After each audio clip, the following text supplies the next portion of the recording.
Thomas Paine, Thomas Paine, Thomas Paine, Sam Adams, Sam Adams, Sam Adams, Benjamin Franklin, Benjamin Franklin, Benjamin Franklin.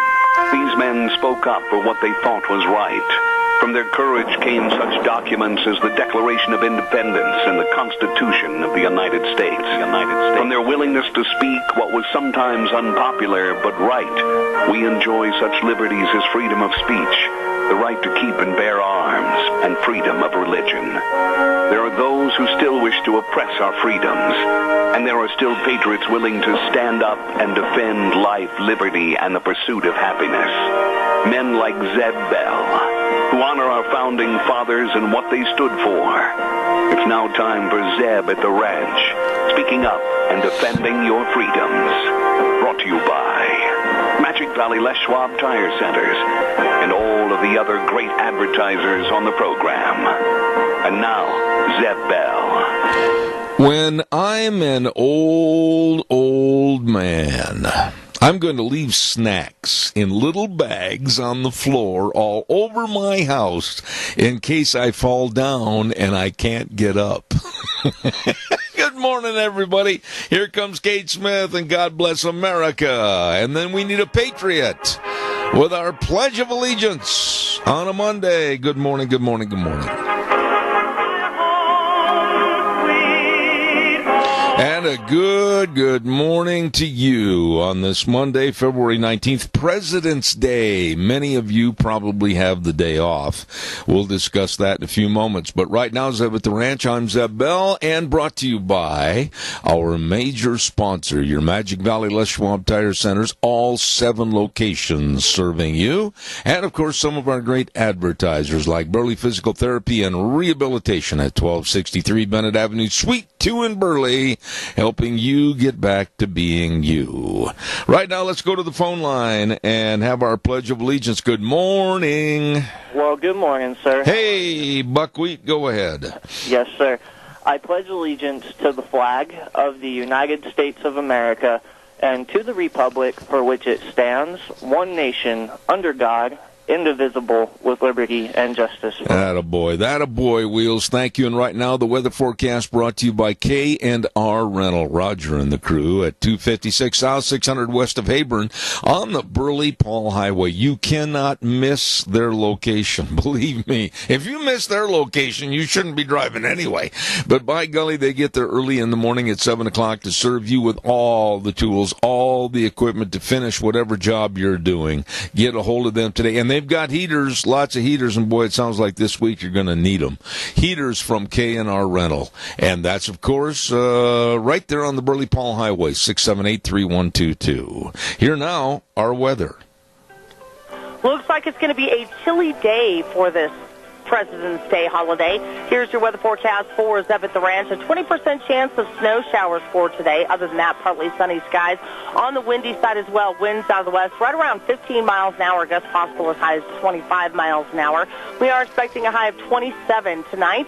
30% chance of snow showers, mostly cloudy skies. Still going to be windy, gusts possible as high as 30 miles an hour.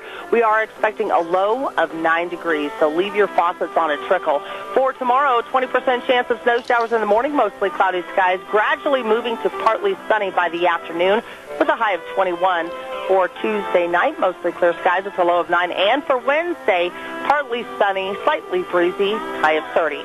That is your weather for Zeb at the Ranch. Thank you, Gina. Brought to you by K&R Rental. Hello, Roger and the crew over there at K&R Rental, 256 South, 600 west of Heyburn. We're right there on the Burley-Paul Highway. Like I mentioned, they got all your heaters to keep warm. And the next couple of days, you better have them to make sure your sink lines and everything else don't freeze up. So check it out today at K&R Rental in Heyburn, 678-3122. Today is President's Day. As I said, we're going to talk about that a little bit. And also, I've had a lot of people call me and say, hey, how about your weekly blog, Cow Pies and Coffee Cups? Go to zebbell.com and then click in your address and everything, and we'll start mailing it to you. It's really grown in popularity. Thank you very much, and I really appreciate it. And Tires West, thank you, Randy and the crew, for helping sponsor our blog weekly, and that is Cow Pies and Coffee Cups. Thank you very much. This week is Lunch Bunch. Don't forget that, and I'll talk about that momentarily, but I want to say a big shout-out to our friends at Daryl's Cleaners, 1223 Albion Avenue in Burley. They get there early in the morning and start cleaning your clothes, pressing your clothes, washing your clothes, folding your clothes. My goodness sakes, they really take good care of you. So you look good. Absolutely. You stop in and see Kevin and Cindy today. Daryl's Cleaners, 1223 Albion Avenue in Burley. Absolutely the best. We are going to have Lunch Bunch this week, and of course you know it's at Denny's Restaurant, and they're located, of course, at 611 North Overland in Burley. Now, it's going to start at 11:30 on Thursday. Now, you can go in anytime, all the time, with your lovey or your neighbors or your relatives. Oh, yeah, you're going to pick up the tab. Anyway, Denny's Restaurant, 611 North Overland in Burley, and then also at 291 Pole Line Road in Twin Falls. What great service. What a phenomenal menu. And you're going to love the food at America's Diner. Now, we're going to be over there Thursday for our monthly Lunch Bunch. We'd like you to be there.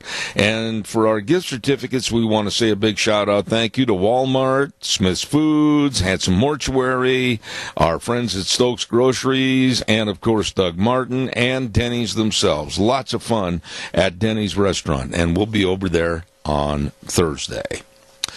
I want to say a big congratulations, and I mean this, to the Burley and Oakley girls basketball teams. They are state champions in their respective divisions. And also congratulations to Minico girls winning the consolation bracket. We have some excellent Magic Valley teams, girls and boys, and we're soon to see what's going to take place in the boys basketball, headed for state in not too many more days. But congratulations, Burley Oakley, excellent state champions, and they've got some top-notch programs. Way to go. Really, really way to go. Ramsey Heating and Electric. Don't forget them at 2600 Overland Avenue in Burley. Hello, Ramsey's. For all your heating, cooling, I don't think you're going to have to worry about the cooling right now for about at least another week. And electrical needs all there at Ramsey Heating and Electric. And if you want your furnace to work efficiently and keep you warm, stop in and check out the new air filters. You can buy one or you can buy a dozen. They're cheaper that way. And they can help you with everything. Ramsey Heating and Electric, great staff, and they've been in business for almost 60 years. Wow. 678-0459. Open 7:30 to 5 Monday through Friday. Ramsey Heating and Electric. Really nice people. Today is President's Day. To honor the office and the men that have had the highest of positions in any government, that of President of the United States. Some we did not like. Some were not the men that we thought they should be. Some had problems and pitfalls in their personality, but they were and are the President of the United States. 45 of them. And today it is President's Day, and we salute the President of the United States, past and present, and certainly hope that respect is shown by all on this President's Day. Calls are welcome, 436-2244, 1-866-927-4587. And while we have just a moment, I quickly want to tell you about some friends that I know probably Holly's going to be over at our lunch bunch on Thursday. And that's, of course, the great, great folks at Pomerelle Place. And they're located at 1301 Bennett Street in Burley. And the number to call, 677-8212. If you are a senior listening to this and you're at home alone with the possibility of all the hazards of safety and injuries in your home and maybe not eating like you should or missing your medication, hey, you better call Pomerelle Place today at 677-8212. And they offer the ability for seniors to maintain their independence both safely and comfortably. Call today, Pomerelle Place, 1301 Bennett Street in Burley. Wheels, I'm hearing a little hum. How is it over there today? Okay? Yeah, it sounds great to me. All right. I haven't heard anything too crazy yet, but I'll watch it and just let me know if you hear anything. Maybe it's just my old ears, and the reason I hear a hum is because I don't know the words. I don't know. I'll hear an occasional hum every now and again, but if it's not bad. But if I hear anything like the crazy feedback, then that's when I'm like, hey, Zeb. Way to go, buddy. We appreciate it. Calls are welcome and appreciated. 436-2244, 1-866-927-4587. One other little note I want to talk about, well, two actually. The NBA All-Star Game last night started off with the national anthem that was honestly as poor as you could ever listen to our national anthem. Fergie, pop singer, all I can say is that the remarks that I've heard about her singing and the way that she sang the national anthem with her particular style on the song was despicable and disgusting. And one remark I heard during the news at 8 o'clock, and I have to agree with this, she sounded like a person's best friend's mom trying to sound sexy. It was terrible. And so, Fergie, I think your career might have taken a real hit because of your slovenly approach to our national anthem. On the other side of the coin in sports yesterday, I am not a big NASCAR or racing fan. But I'll tell you what, I watched that Daytona 500 yesterday, and that was one of the most thrilling races I have ever seen in my life, and it was absolutely exciting right up to the end, up to the very end, when they had another pileup on the last lap. And winning the Daytona 500 was Austin Dillon. Wow. I mean, the lead car got bumped and went into a spin, and then the next car, number 3, Austin Dillon, came in and won the race. Whoa! That, and the sparks were flying, and the smoke, and the cars, and the fenders, and oh my goodness, that was quite an exciting race. Calls welcome, 436-2244, 1-866-927-4587. We had Nick and Toby and the boys over here and celebrating Deanne's birthday. Yeah, it was Deanne's birthday yesterday. And we had a delicious ice cream cake and everything, and we watched the end of that race. Wow, that was exciting.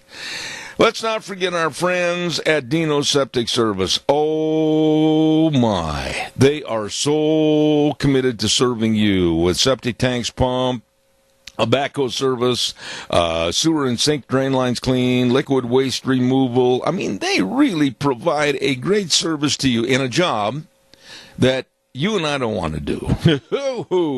They're right there, fast, fair, friendly service, and all you have to do is give them a call at 436-6526 or in Burley, 678-1638.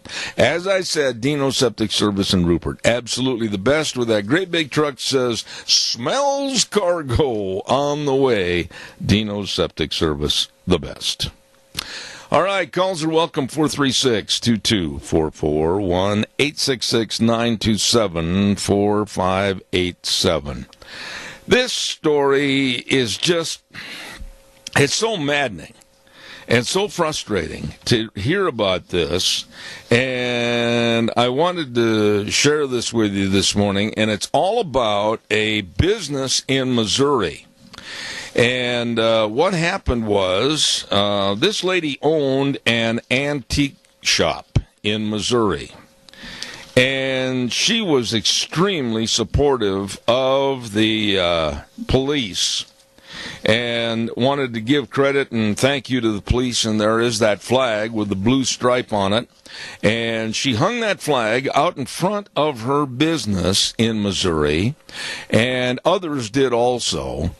And Sherry Elder, the owner of Elder's Antiques, said that they had formed relationships with police officers in charge of patrolling the area, and they wanted to show support for them by displaying an American flag with a blue stripe in front of her business.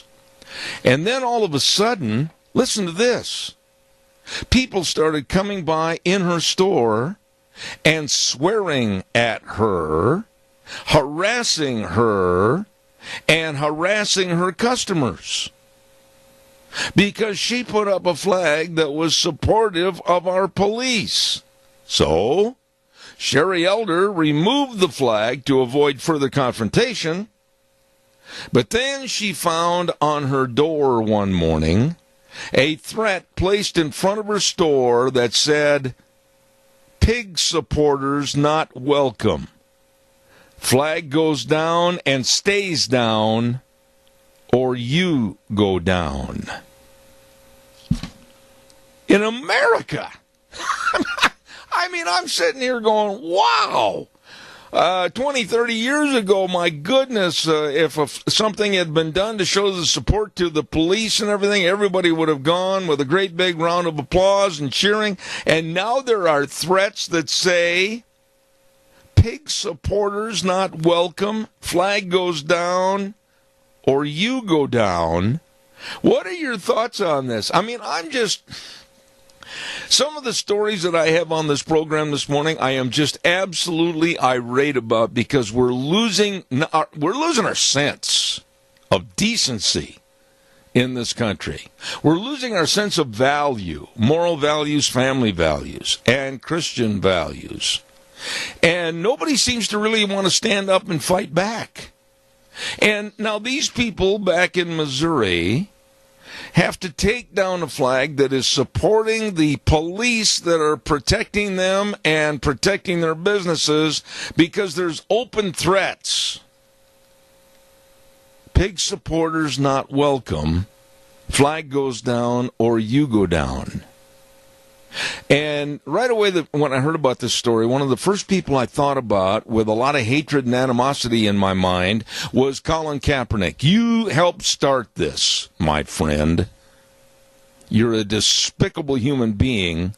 And quite frankly, I'm glad. I'm very, very glad you, right now, at least, do not have a job in the NFL. He was one of the principal supporters of wearing the anti-police pig socks and having all the publicity, etc. But this is beyond the pale. What would you do if you're a private business owner, let's say in Burley, Rupert, wherever, and you show support to the police, and then you get this note on your front door, "Pig supporters not welcome. The flag goes down, or you go down." What are your thoughts? Or don't you care? Call me, 436-2244, 1-866-927-4587. While I'm waiting for your call, let's get in the swing of things here this morning, please. This is despicable. I want to remind you about our dear friends at Burley Physical Therapy and Rehabilitation at 1263 Bennett Avenue, Suite 2 in Burley. Oh, Nick Greenwell and the rest of his great physical therapists. They all know all the exercises. They all know the best for you to get you back to being you. And they also have that hydrotherapy pool, the only one of its kind in the area. And wow, I mean, you get in that pool and all the exercises, and hydrotherapy absolutely works. I can attest to that. The best.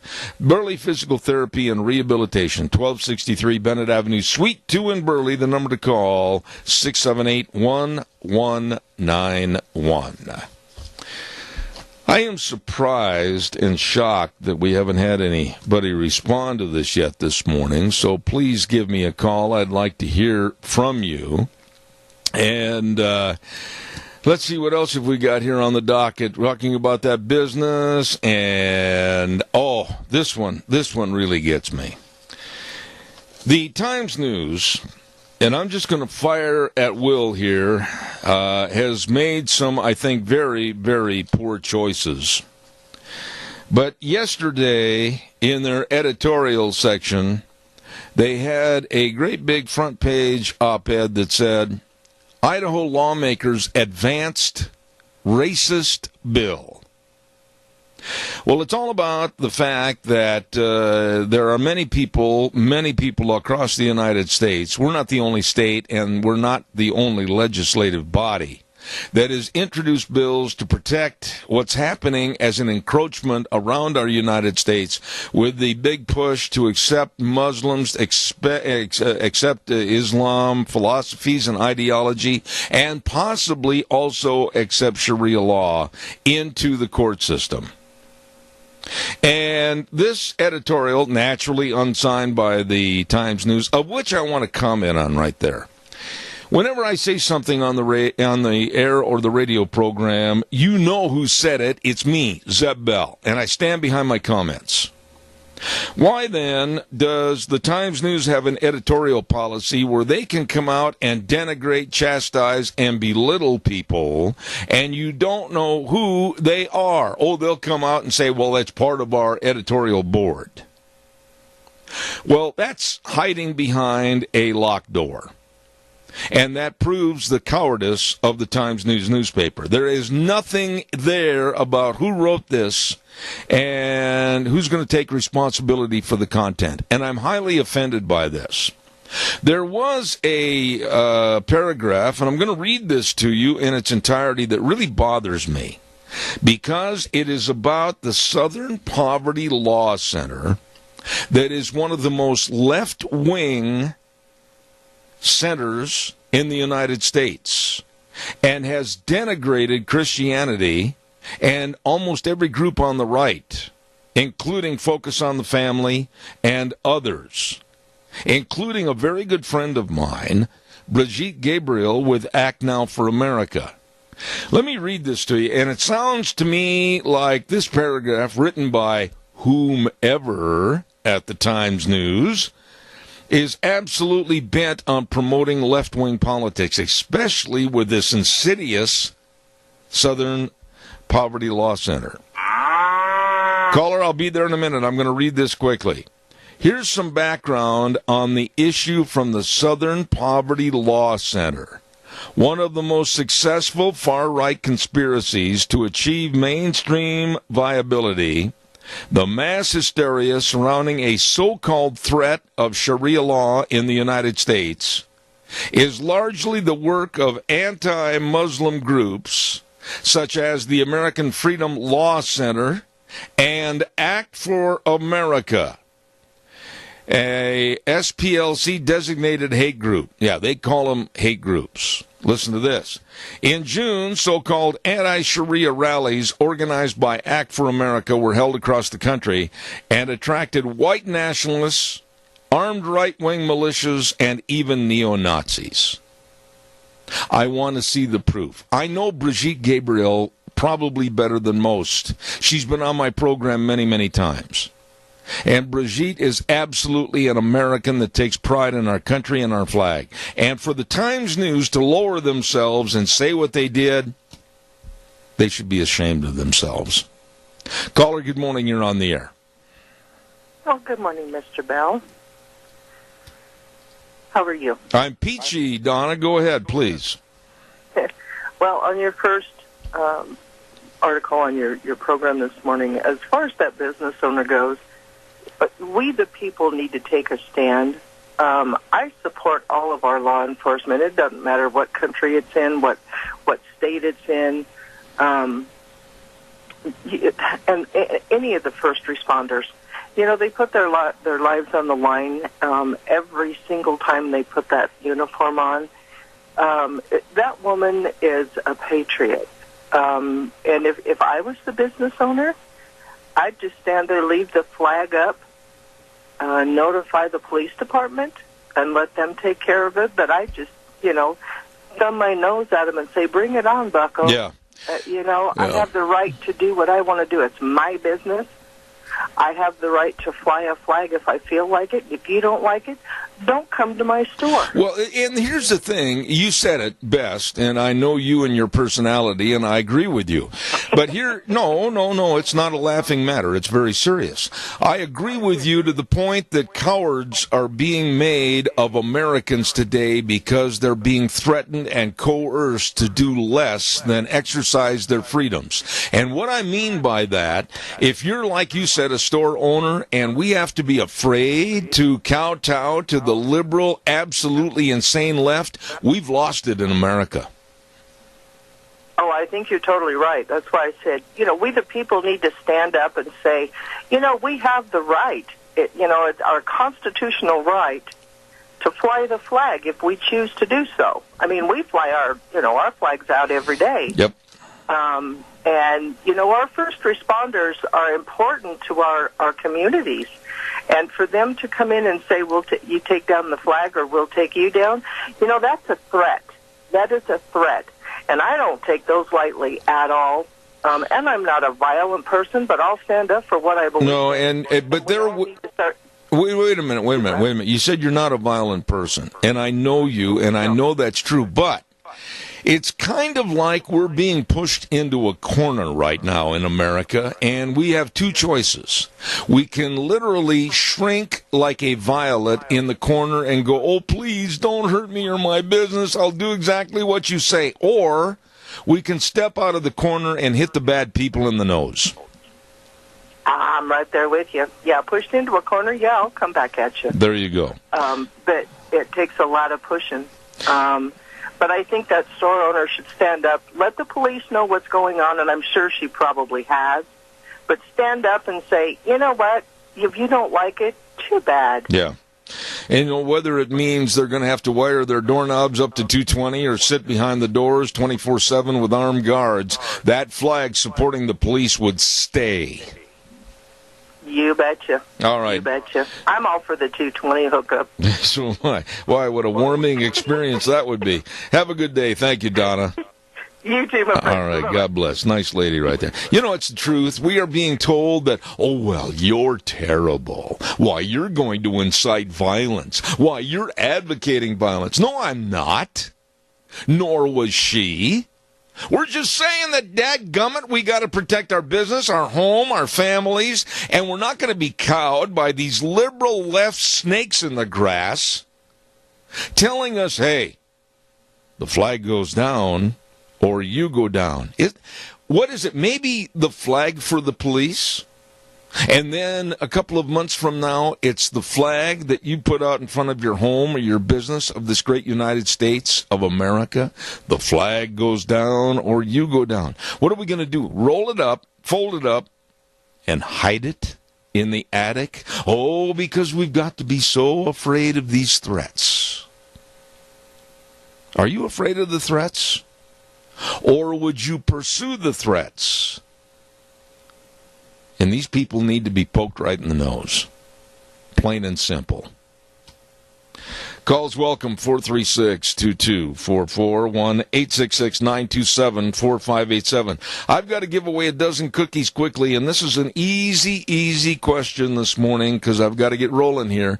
And, of course, our cookies being provided by Sophie's Chatterbox. Oh, good cookies. Great bakery, and wow, can they ever make wedding cakes and everything else? And what a restaurant they've got. At 530 East Street in Rupert, Sophie's Chatterbox. It's delicious. All right, here's the question. And the first person to call, and by the way, first-time winners only, please, don't cheat, is to call me at 436-2244, 1-866-927-4587. On the old Rawhide TV series, this is an easy one. Name the top 2 characters. Not their real names, but the top 2 characters on the old Rawhide TV series. First person to call in with that right answer, they will win a dozen delicious cookies from Sophie's Chatterbox. So give me a call quickly at 436-2244.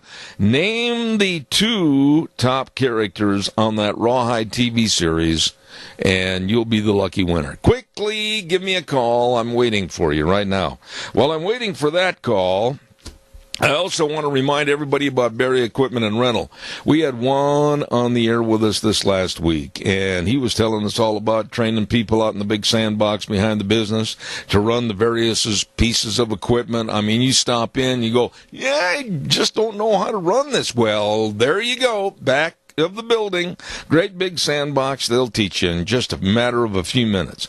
Barry Equipment and Rental, 159 West Highway 30 in Burley, 465 Addison Avenue West in Twin Falls, and locations up in Nampa with equipment rentals, retail equipment sales, all the Bobcats, all shapes and sizes at Barry Equipment and Rental, sales, service, and parts. They're waiting right now this minute to serve you. Quickly, call me, 436-2244, 1-866-927-4587. Who were the top two characters on the old TV show Rawhide? Caller, good morning, you're on the air. Go ahead. Rowdy and Gil? You know what? I'm going to accept that because you didn't give me their full name, but basically that is their first names. It was Gil Favor and Rowdy Yates. And what's your name? Zach Hansen. Zach, for heaven's sakes. How dare you not let me know it was you in the beginning? Hi, nice to talk to you. How are you? Doing good. Now, you've got some great kids, but in order for you to enjoy the cookies, you better hide them. That's the only way I can. Okay. Zach, get on over there to Sophie's and tell them when you'll be over to get your cookies. Congratulations. We appreciate it. Thank you, Zeb. Nice man right there, Zach Hansen. And the answer was Gil Favor and Rowdy Yates. Absolutely. All right, calls are welcome. 436-2244, 1-866-927-4587. Give me a call. Those were the good old days. Gil Favor and Rowdy Yates. Head 'em up! Move 'em out, old Gil would yell. Hey, speaking about cattle, I've got to get this in, and then come on, doggone it, give me some calls this morning on the subjects that we've talked about. I want to talk to you about the Sheridan Ranch, Cordell and Patty Sheridan. They're having their big 23rd annual bull sale. It's going to be March 3rd, sale starting at 1 p.m. at the Burley Auction Yard in Burley. Lunch will be provided at noon, good eating too.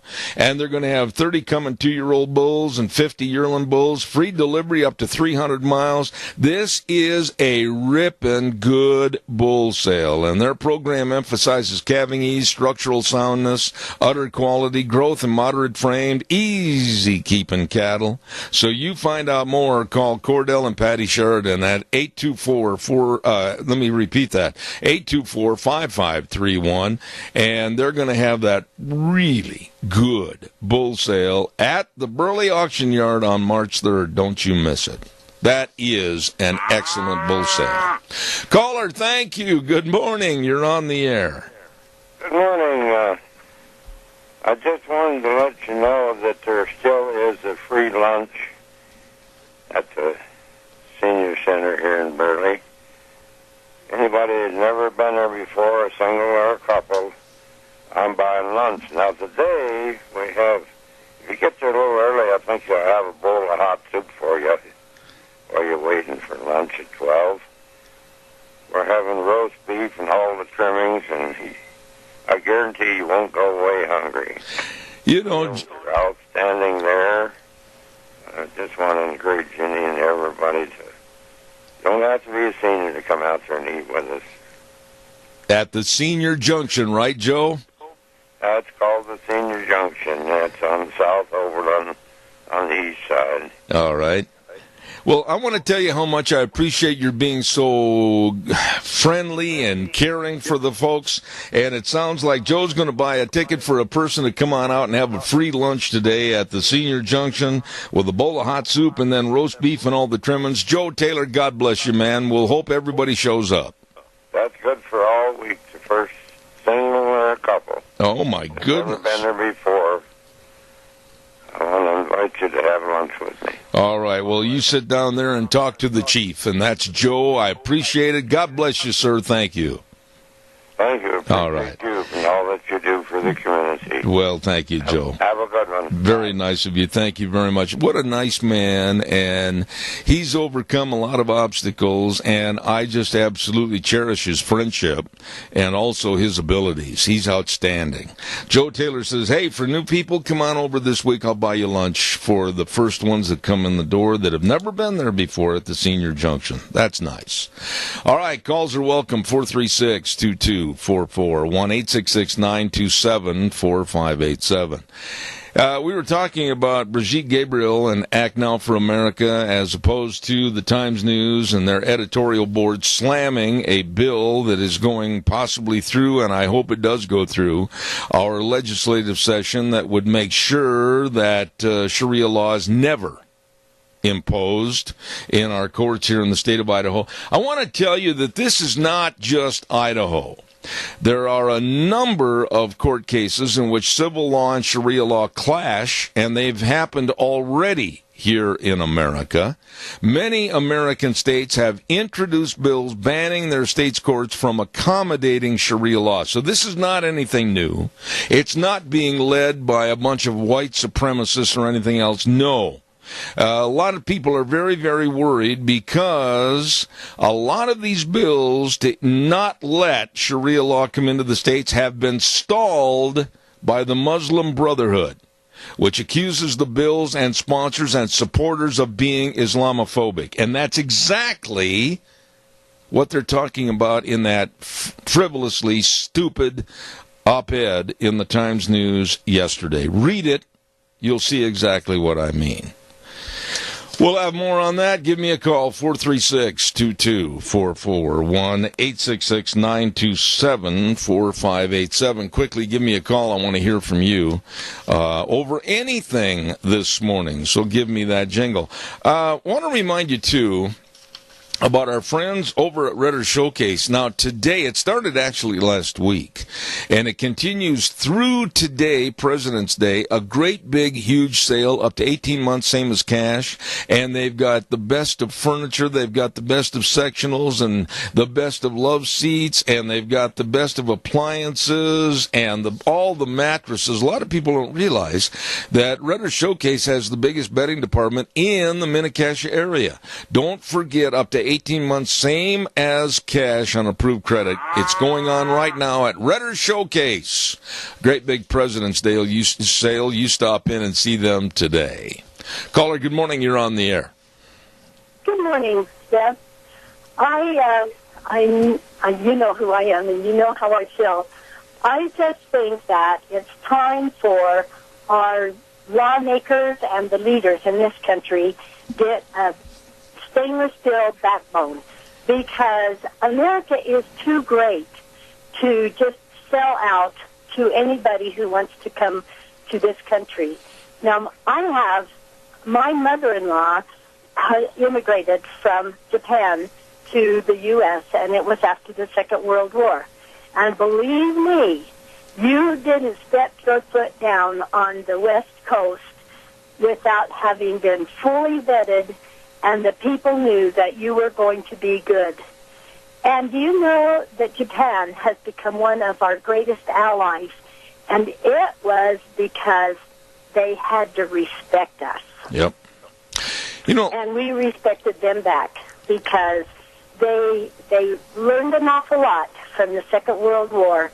And I mean, the Japanese people living here in our United States are proud Asian Americans, yes, and they love this. Yes. Let me ask you something, Chris, and I'm not trying to put you on the spot, but I do appreciate your answer on this. Do you think, and be honest, I am wrong by supporting that bill that's been introduced in our legislative session to make sure that in the future there is no other acceptance of laws from other countries or other entities that will ever be introduced in Idaho? I personally think it's a good thing, because I do see and read and hear every day about the encroachment of the Islamic ideology, and I'm concerned about it. Let us all put ourselves in the opposite end okay, if we came from those countries that observe Sharia law, and we wanted to go there and tell them they've got to change all of their laws because they're being horrible, are they going to change their laws for you?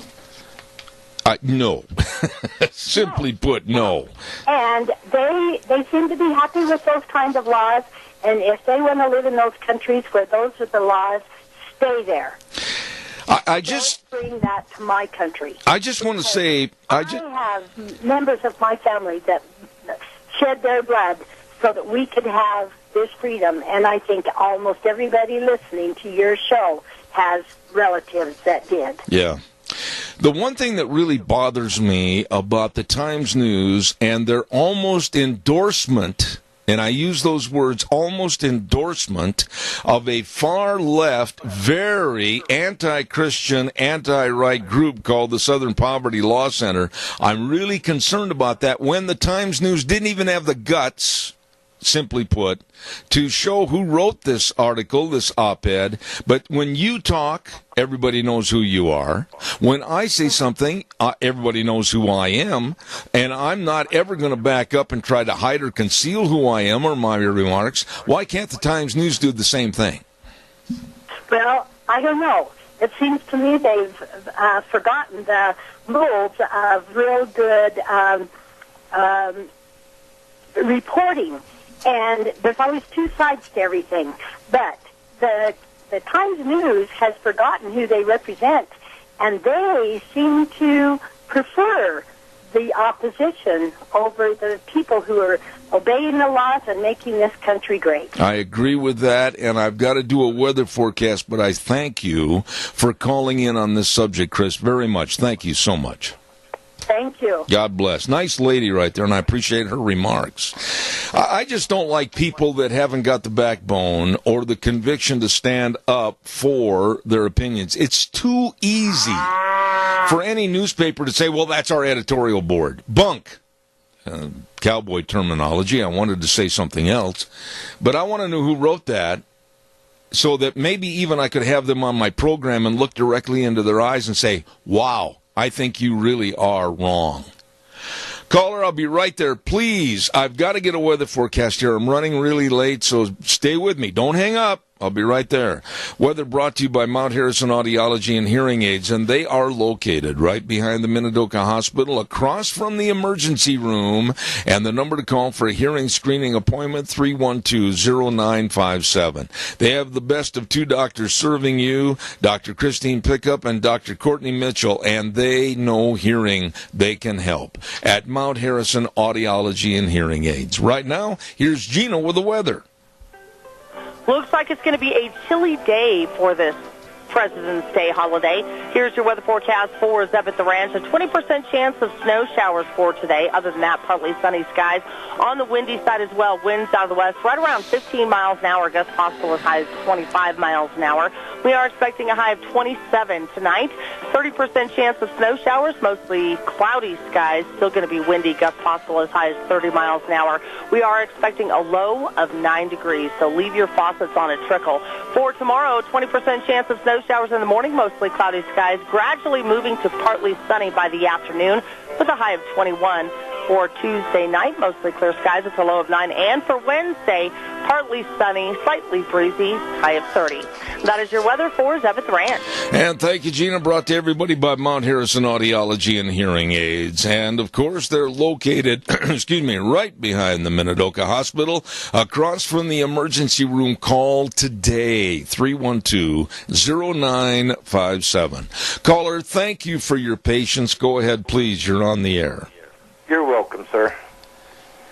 Hey, and I think it was about 1950. I can't remember the number of the law, but they passed a law that people or societies would not be allowed to come in the U.S. if they were trying to overthrow the Constitution and our Bill of Rights. Right. Why can't they enforce that? Well, and not only that, not only enforce something from the past, but also I stand up for the stopping, stymieing, or whatever terminology you want to use on anything that is not only here in the state of Idaho, but you know as well as I do, Doug, that there are many, many states that had to further these laws on their books because there was an attempt by the ideology of the Muslims and Islam to try to have an encroachment in the courts of Sharia law. I stand up for this bill. I do. And why can't they could enforce it if they weren't busy chasing the Russia rabbit around the White House. But, I mean, you got to enforce the laws that are on the books, and the nation would be a whole lot better for it. But have you noticed how there is an increase of America's public schools commemorating Muslim holidays, and they've got certain Muslim events now that are going on. Everybody's going, oh, gee, we got to attend that. And how now they're having Muslim prayers that are taking the word God out naturally and replacing it with Allah. And then we had Keith Ellison. I'm just trying to do these off the top of my head. A Muslim from Minnesota that used the Quran to be sworn into office. Listen, the encroachment is here, my friend. It is. And we need to put a stop to it. The people have taken prayers out of the schools, but yet you're bringing Muslim prayer in. Yeah. The Christians need to stand up and say, okay, this is not fair. This is not right.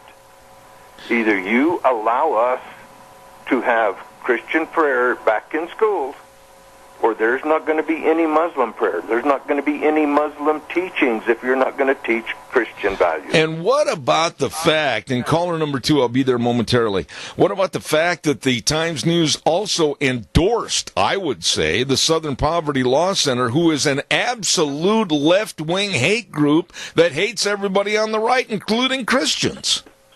That's right. And it just shows where they stand. That's where their loyalties are. Their loyalties aren't with the American people. I don't think so either. Listen, man, give your little quick spiel, and I got to run to the next call. All right, everybody, let's take care of our seniors. Let's do what we can, support them, and God bless. Hey, by the way, quickly, congratulations on your great nomination for all you do for the community. Doug Martin, thank you very much. Oh, well, thank you, sir. God bless you, man. Thanks. Caller number 2, you're on the air. Quickly, go ahead. Good morning, Zeb. You know, I'm one of these darn Christians. I believe in my God. I believe in my country. I support my law enforcement people. In fact, about half my family's law enforcement people. I believe in the things of this country, and I'm not going to let a bully push me around. And I don't care whether it's a newspaper trying to bully me, it's a person trying to bully me, or a group. I'm going to keep my beliefs. I'm going to stand by them. I'm going to live with them. I believe in them, and that's me. I'm not going to interfere with their beliefs. They have the right to believe anything they want to believe. But when it crosses my beliefs, they've gone too far. Absolutely. You can't tell me I cannot believe in what I believe. There you go. And it upsets me that we have a media in this area, or even in this country, that would try to bully people with their antiquated ideas and beliefs.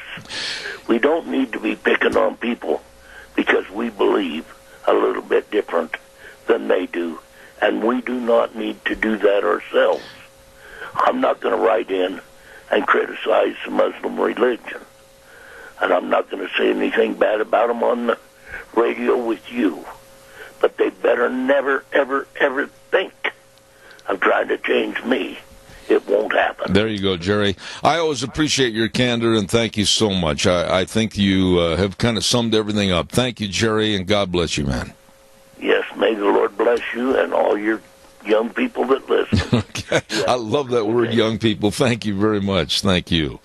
Oh, don't forget Lunch Bunch coming up this Thursday at 11:30 at Denny's at 611 North Overland in Burley. And again, our thanks to all of our gift certificate donors, and they include Walmart and, of course, Smith's Foods, Hanson Mortuary, Stokes Groceries, Doug Martin, Denny's. It's going to be a lot of fun. 11:30 this Thursday at Denny's Restaurant.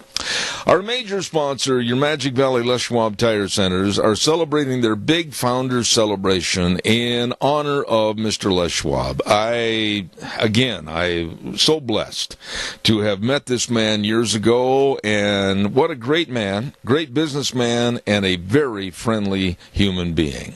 And, of course, all 7 of the Magic Valley Les Schwab Tire Centers are celebrating with tire prices that you cannot afford to pass up, along with the best in brake service, the best in front end alignment, shocks and struts, and batteries. They provide a free brake service check to make sure your brakes are in good condition, and a free pre-trip safety check. They want you to go where you're going and get back safely. All 7 locations of your Magic Valley Les Schwab Tire Centers, Lane and Rupert, Dave on Blue Lakes and Twin, Mike in Buell, Mike in Jerome, the Twist family and Paul, great people, Daniel on Poline in Twin Falls, and Randy, my old buddy, on Overland in Burley, your Magic Valley Les Schwab Tire Centers. We got to run to the news, and then we'll be back next hour with Frosty Woolridge. Don't go away. Wheels, take it away.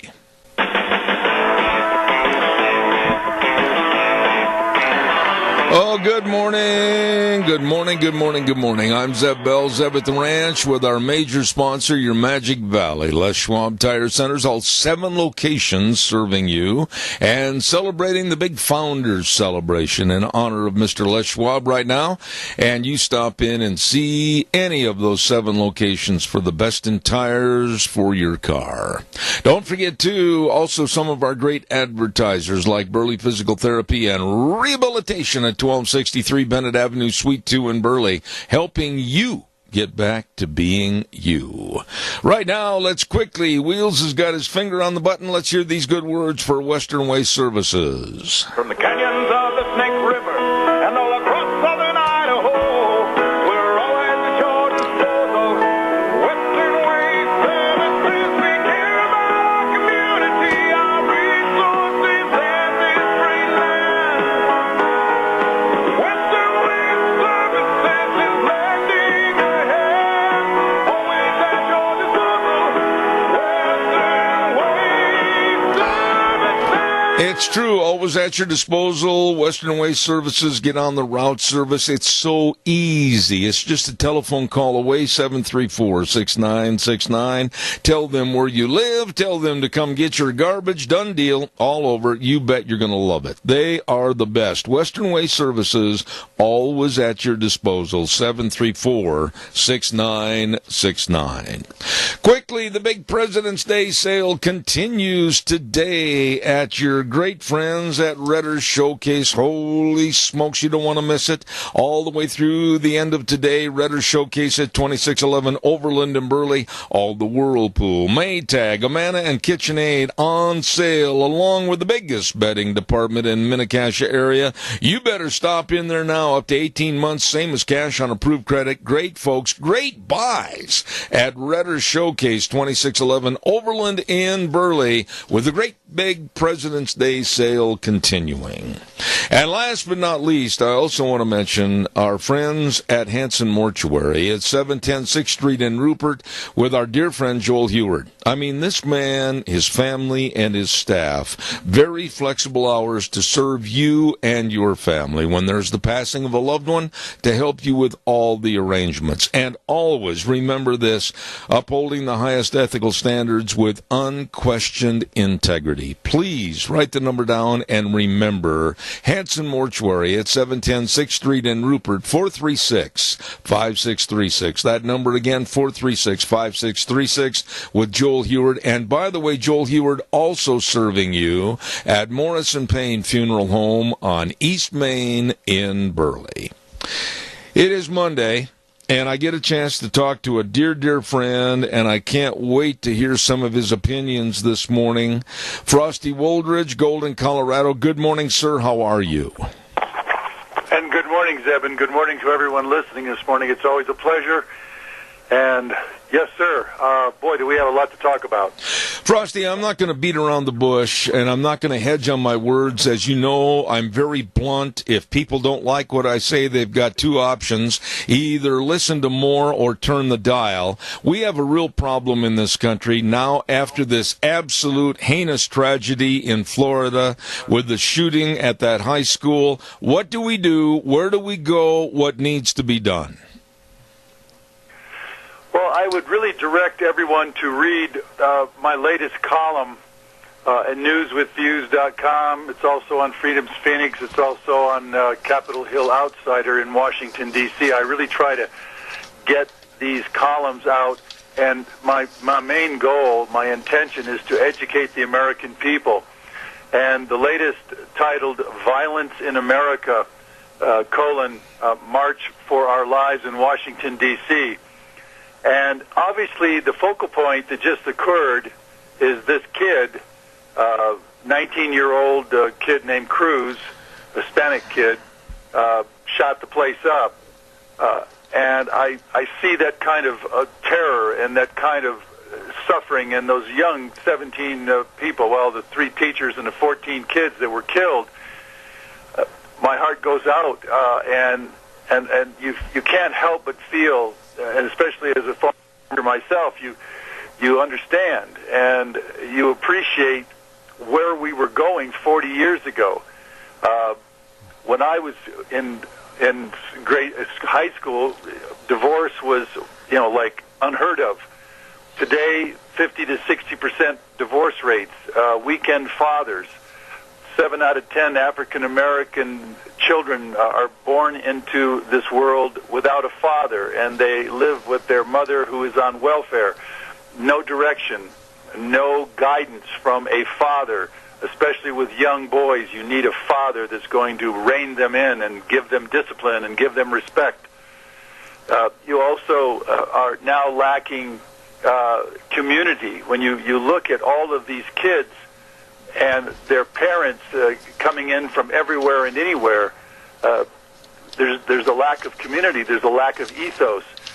But what I did was go beyond that fact and talk about the fact that what's happening across America now is look at the video games and all the video arcades which are frequented by all these kids. The violence is gratuitous, it is extraordinary, and it's extreme. If you look at TV, you look at NCIS in Los Angeles, or you look at NCIS in New York City, or you look at NCIS in places like Miami, the violence is unbelievably graphic, and it continues. So you've got Criminal Minds. I've seen Criminal Minds about 2 times, and it made me so sick at the extraordinary violence that I would never, ever allow myself to watch it anymore, and certainly no kids to watch it. But then you look at this lack of community, and you're seeing gratuitous violence going on everywhere. And that, to me, is one of the great tragedies. But there's also tragedies of alcohol. I mean, there's about 20,000 people die every year. About 17,000 die from just alcohol-related deaths, and we don't stop that. We don't do anything about it. You look at texting right now. Texting is killing thousands of people because people are driving and texting, and there's no laws to stop it. Look at the movies that are out there, Zeb. The movies are unbelievably violent, and these kids from grade school through high school and even through college and beyond are watching all of this violence, and it is literally the only way they have learned to solve their frustration or solve their anger or solve their situation. And then again, I also added in this article, the medical doctors prescribe drugs for millions. Well, 100,000 people die from prescription drugs every year. 100,000. And then I talk about the wife and significant other beatings. there's a woman gets beaten by an American male every 15 seconds in this country, and 3 women die every day from the violence of beatings. And so you see all this going on, but you don't see any kind of solving of it. 13 teenagers die of overdoses of drugs, illegal drugs, that are coming across our borders from Mexico at the rate of $50 billion a year. And so I'm trying to show a perspective here that we've lost community in the last 50 years. We've lost a sense of being responsible and accountable, and that is the consequence. And at one point, I say right here, as a teacher, a writer, and an observer of the American scene for the past 50 years, I've watched parents change from watching their kids playing sports to watching 4.1 hours of TV daily, 7 days a week. Yeah. And I've watched marriages fracture 50 to 60% of the time, leaving their kids without structure, security, or balance. And 7 out of 10 African-American children face life born out of wedlock and grow up with a single mother on welfare. That's the kind of things that we're doing. I've learned that teenagers average text 3,300 times monthly, or over 100 times a day. When you have that kind of texting, you don't have any interpersonal relationships. You don't have any friendships. You don't have any kind of community, and that is what is causing so much of this, what we're seeing right now. And correct me if I'm wrong, but do you see the same thing? And I bet you everybody out there listening is probably nodding your head, saying, yeah, that's exactly what I'm seeing also. Well, I'll just come right in and say this, and if it's offensive to anybody, so be it.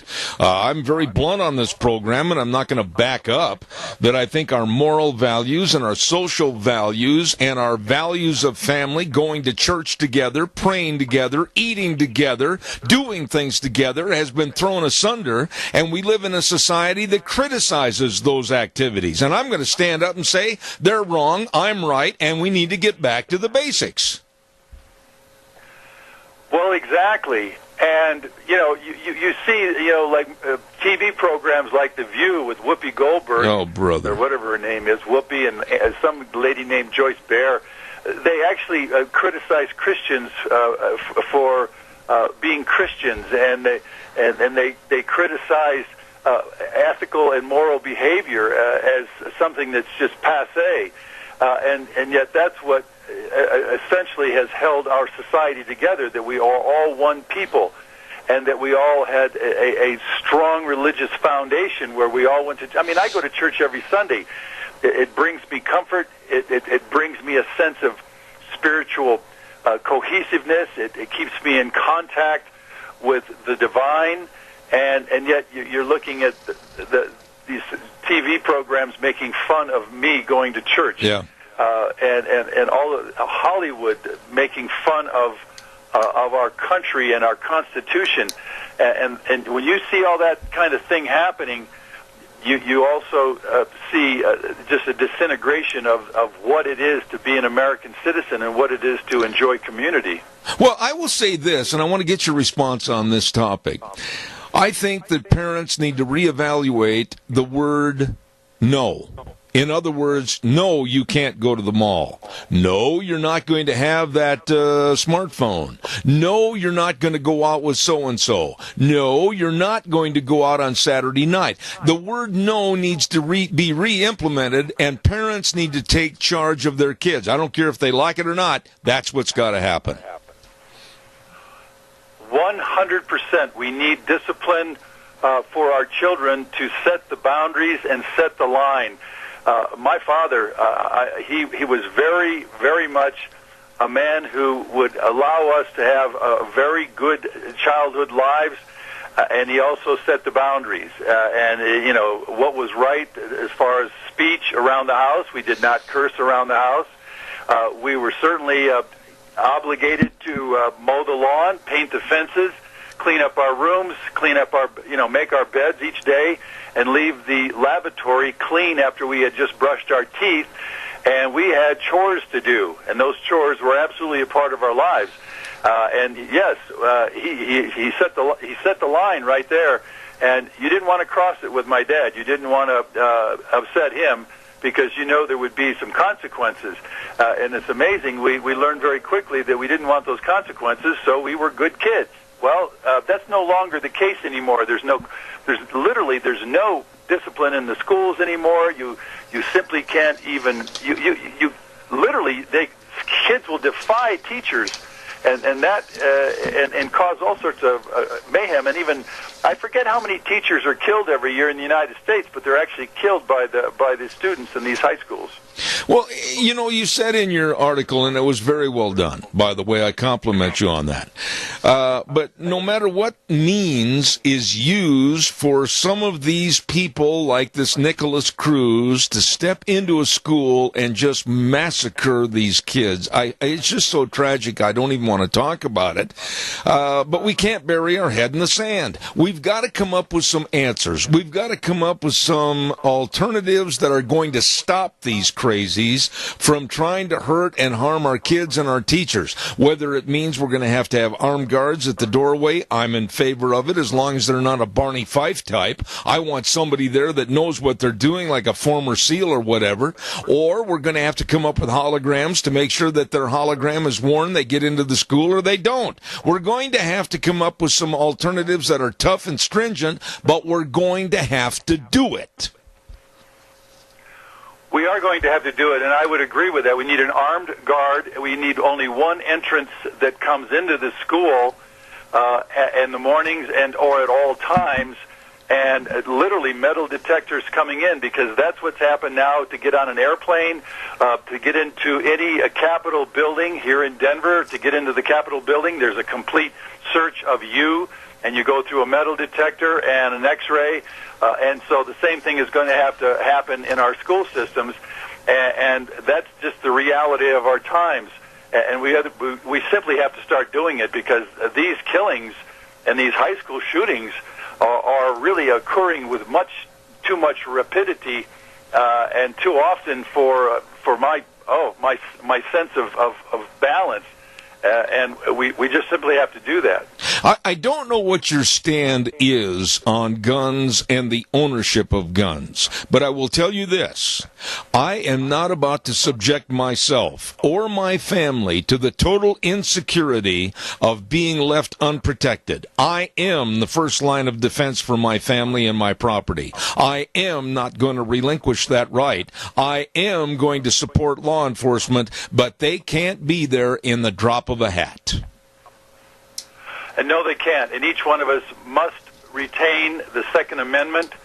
And, just in my research of this, column that I just wrote, the FBI statistics show that knives have been used as a murder weapon more than rifles, even assault rifles.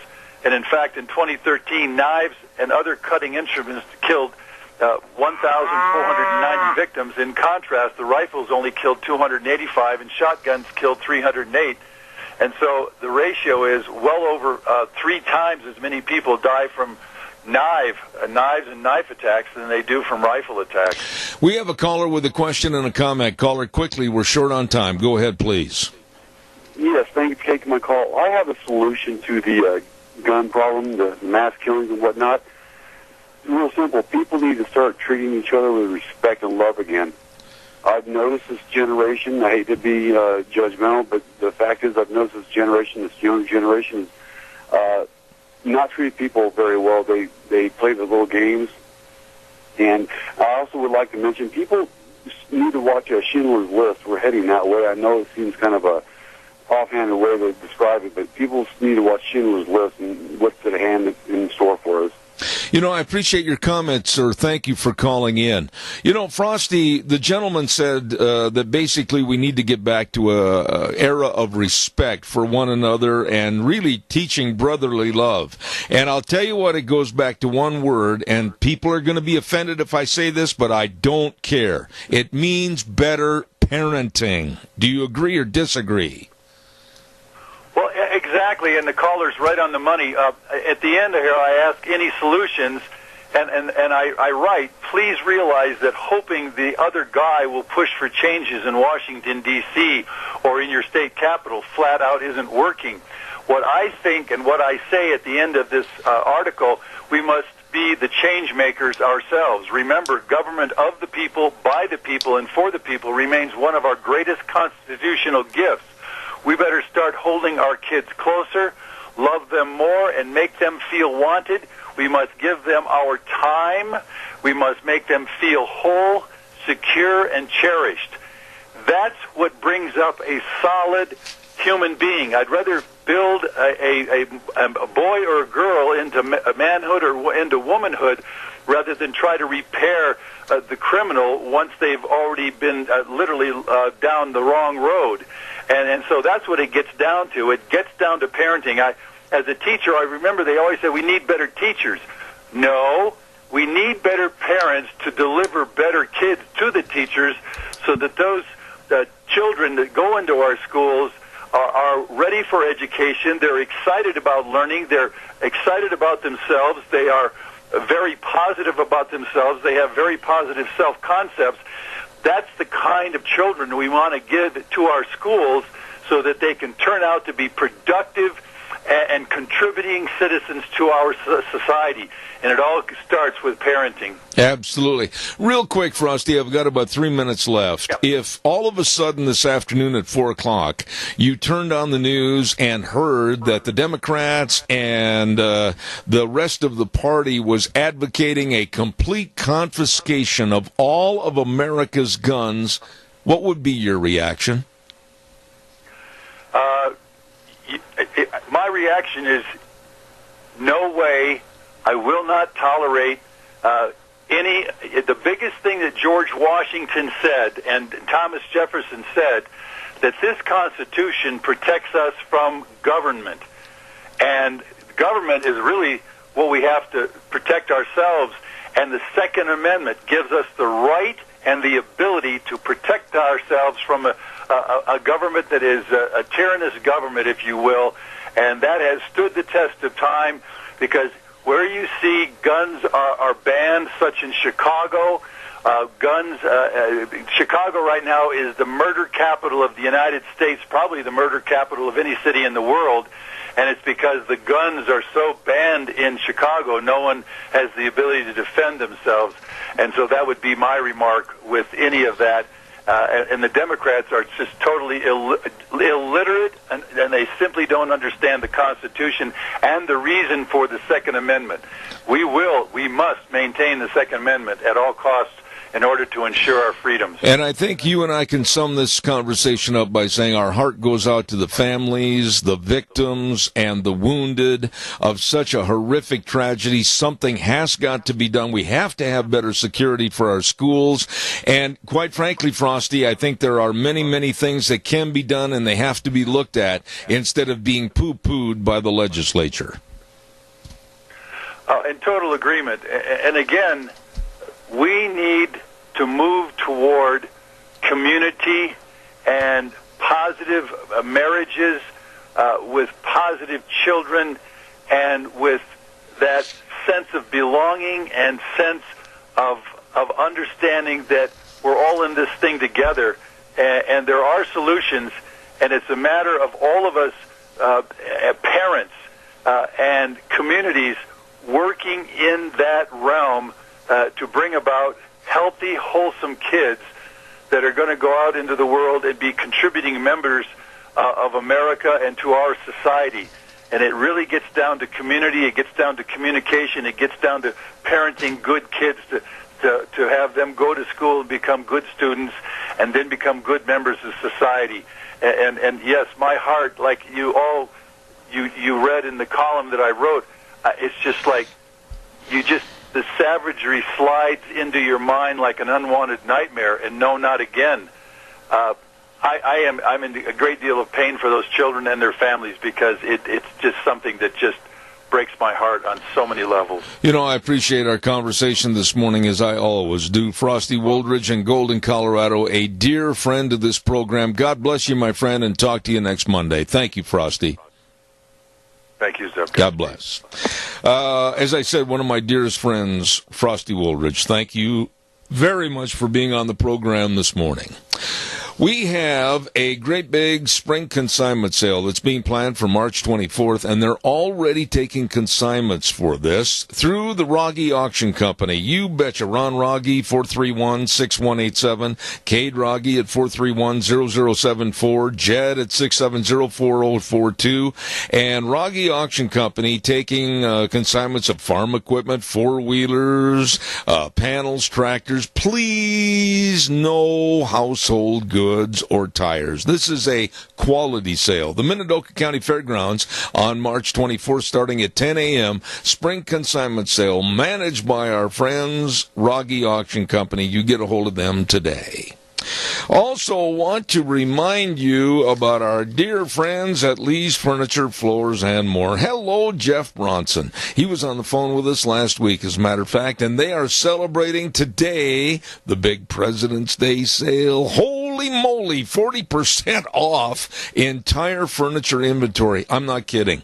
You need a new recliner? Better get in there. You need a brand new sofa and love seat? You'd better run in there. New chest of drawers, or maybe you're looking for carpet and mattresses. Wow! You better stop in there today. Big President's Day sale at Lee's Furniture, Floors, and More at 459 Overland in Burley. Jeff Bronson, the entire staff serving you. Remember, 40% off entire furniture inventory at Lee's Furniture, Floors, and More. We're going to have our next guest with us in just a moment. I'm really interested in having him on the program this morning. But first and foremost, I want to remind you about Let's Ride. Ho, ho, ho. Now is the time to get everything ready for spring. I know we've had a little snow. I know we're having some cold weather, but spring is right around the corner. And they're ready. Let's Ride, 270 Highway 24 between Rupert and the World. They're open Monday through Friday, 9 to 6, Saturdays 9 to 4. And don't forget, get the four-wheelers that you have serviced now. Don't wait till the last minute, and they're going to be all booked up. Get them in there right now. They got a super service department that can help you get everything ready to go. And don't forget, they've got all the accessories. They've got all the four-wheelers and the side-by-sides. Check out that great big showroom at Let's Ride. 270 Highway 24 between Rupert and the World. You better believe it. This is where the fun is sold. Right now, we're going to get on the phone, and we're going to be talking to a good friend of this program. He's been on the show with me many, many times in the past, and I say hello to the CEO of RCAF USA, Bill Bullard. Good morning, Bill. How are you? Good morning, Zeb. Doing great. Thank you. You know, Bill, you have been on this program many, many times. You've always been a straight shooter with me and my audience about things that are going on in the cattle business. And I find it a little hard to believe that RCAF is getting smeared like it is. Give us kind of a thumbnail sketch as to what's going on. Well, obviously, because we're working against what the institution is trying to achieve, and that is they want to control the live cattle supply chain just as they already control the hog supply chain and the pork supply chain, and they reduce the size of our sheep herd in the United States. And so RCAF is standing up and saying we're not going to allow that to happen in the cattle industry. And so there have been many efforts to discredit RCAF. Efforts to state that RCAF is working with animal rights groups like PETA and working with groups that are anti-beef. And what they're doing is they're not wanting to argue with us on the merits of the issues that we bring forward, but they simply want to discredit us. And there was a group out there called the Agribusiness Freedom Foundation that had been writing a syndicated column, I believe, but they have been attacking RCAF for many years. They started when RCAF filed litigation to stop the USDA from prematurely allowing Canadian beef in the United States at the same time that Canada continued to have outbreaks, multiple outbreaks of mad cow disease. And so since that time, this Agribusiness Freedom Foundation has really been targeting RCAF with efforts to discredit our organization. And very recently, this entity and Steve Dittmer is the gentleman that writes for the Agribusiness Freedom Foundation. He wrote a 5-part series titled traitor amongst us, or traitor in our midst, I guess. And obviously he was targeting RCAF as the traitor, and claiming again that we were working with animal activists and anti-beef groups in order to discredit and to harm the beef industry. And so we've had members call us from across the country. Nebraska, for example, called and said, did you know that the National Cattlemen's Beef Association's affiliate, the Nebraska Cattlemen, was running this series of articles of traitors in our midst there? And we simply ignored it because we knew who the writer was, and we knew that he was simply out to attack RCAF. And then another one of our good members down in northern Florida called and said that the Florida Cattlemen was now running this 5-part series. So it was clear that there was a concerted effort right now to try to stop us from gaining credibility and influence in Washington. One of the big issues, of course, is they support the North American Free Trade Agreement, and they do not want President Trump to accomplish his objectives of reforming our failed trade policies, and we have been strongly in support of the administration's efforts to do so. And so I think this is all the reason why this is resurfacing. But our member in Florida says, well, can you tell me a little about this Agribusiness Freedom Foundation? And I could not. And so I did some research on the Internet, public information, and learned that that Steve Dittmer, the writer for this entity, was the only employee. And he has only 3 board members. One of the board members sits on the executive committee of the National Cattle and Beef Association. Oh, my. One of the board members' wives sits on the National Beef Checkoff Program, which, of course, we have filed litigation against the Beef Checkoff Program. And another board member was a former president of the National Cattlemen's Beef Association, who certainly did not like RCAF. And then a third one was involved in CattleFax, which is an entity that is very, in fact, the National Cattlemen's Beef Association's national headquarters is in the same building as CattleFax. And so they're very closely aligned. So it became very clear to us that this, what appeared to be an independent voice out there that was trying to discredit RCAF is really a subsidiary, if you will, an informal subsidiary of the National Cattlemen's Beef Association, which, of course, is opposing us on many of the issues that we support, like giving American ranchers the ability to label their beef in the grocery store. So it just was quite interesting to me to learn that here this individual was for several years out taking shots at RCAF, and really this has been an organized effort on the part of the organization that receives $42 million a year from cattle producers through the checkoff program. So I guess this just goes to show to what level the multinational meat packers and their allies will go to prevent anyone from standing in their way to ensure that independent farmers and ranchers continue to have a competitive market to sell their animals into. And this is really a fight over control. The multinational meat packers want to control the supply chain. That's where our American farmers and ranchers are. They are input suppliers to the packers, and we are fighting to prevent them from doing that. So we should expect these kinds of antics to occur. But this was one that had gone on for so long, and no one bothered, us included, no one bothered to dig in and find out who was really doing it. So we just found it kind of interesting, sent the news release out about it so the rest of the industry would know what's going on. And we haven't heard anything back yet, which is kind of interesting. Bill, did you have any inkling over the years that the NCBA would stoop this low? They treated you like a pesky fly, but did you have any inkling the NCBA would try to do this in kind of an around-the-block approach by using other people to hopefully, in their opinion, get you to dissolve your membership and also your business?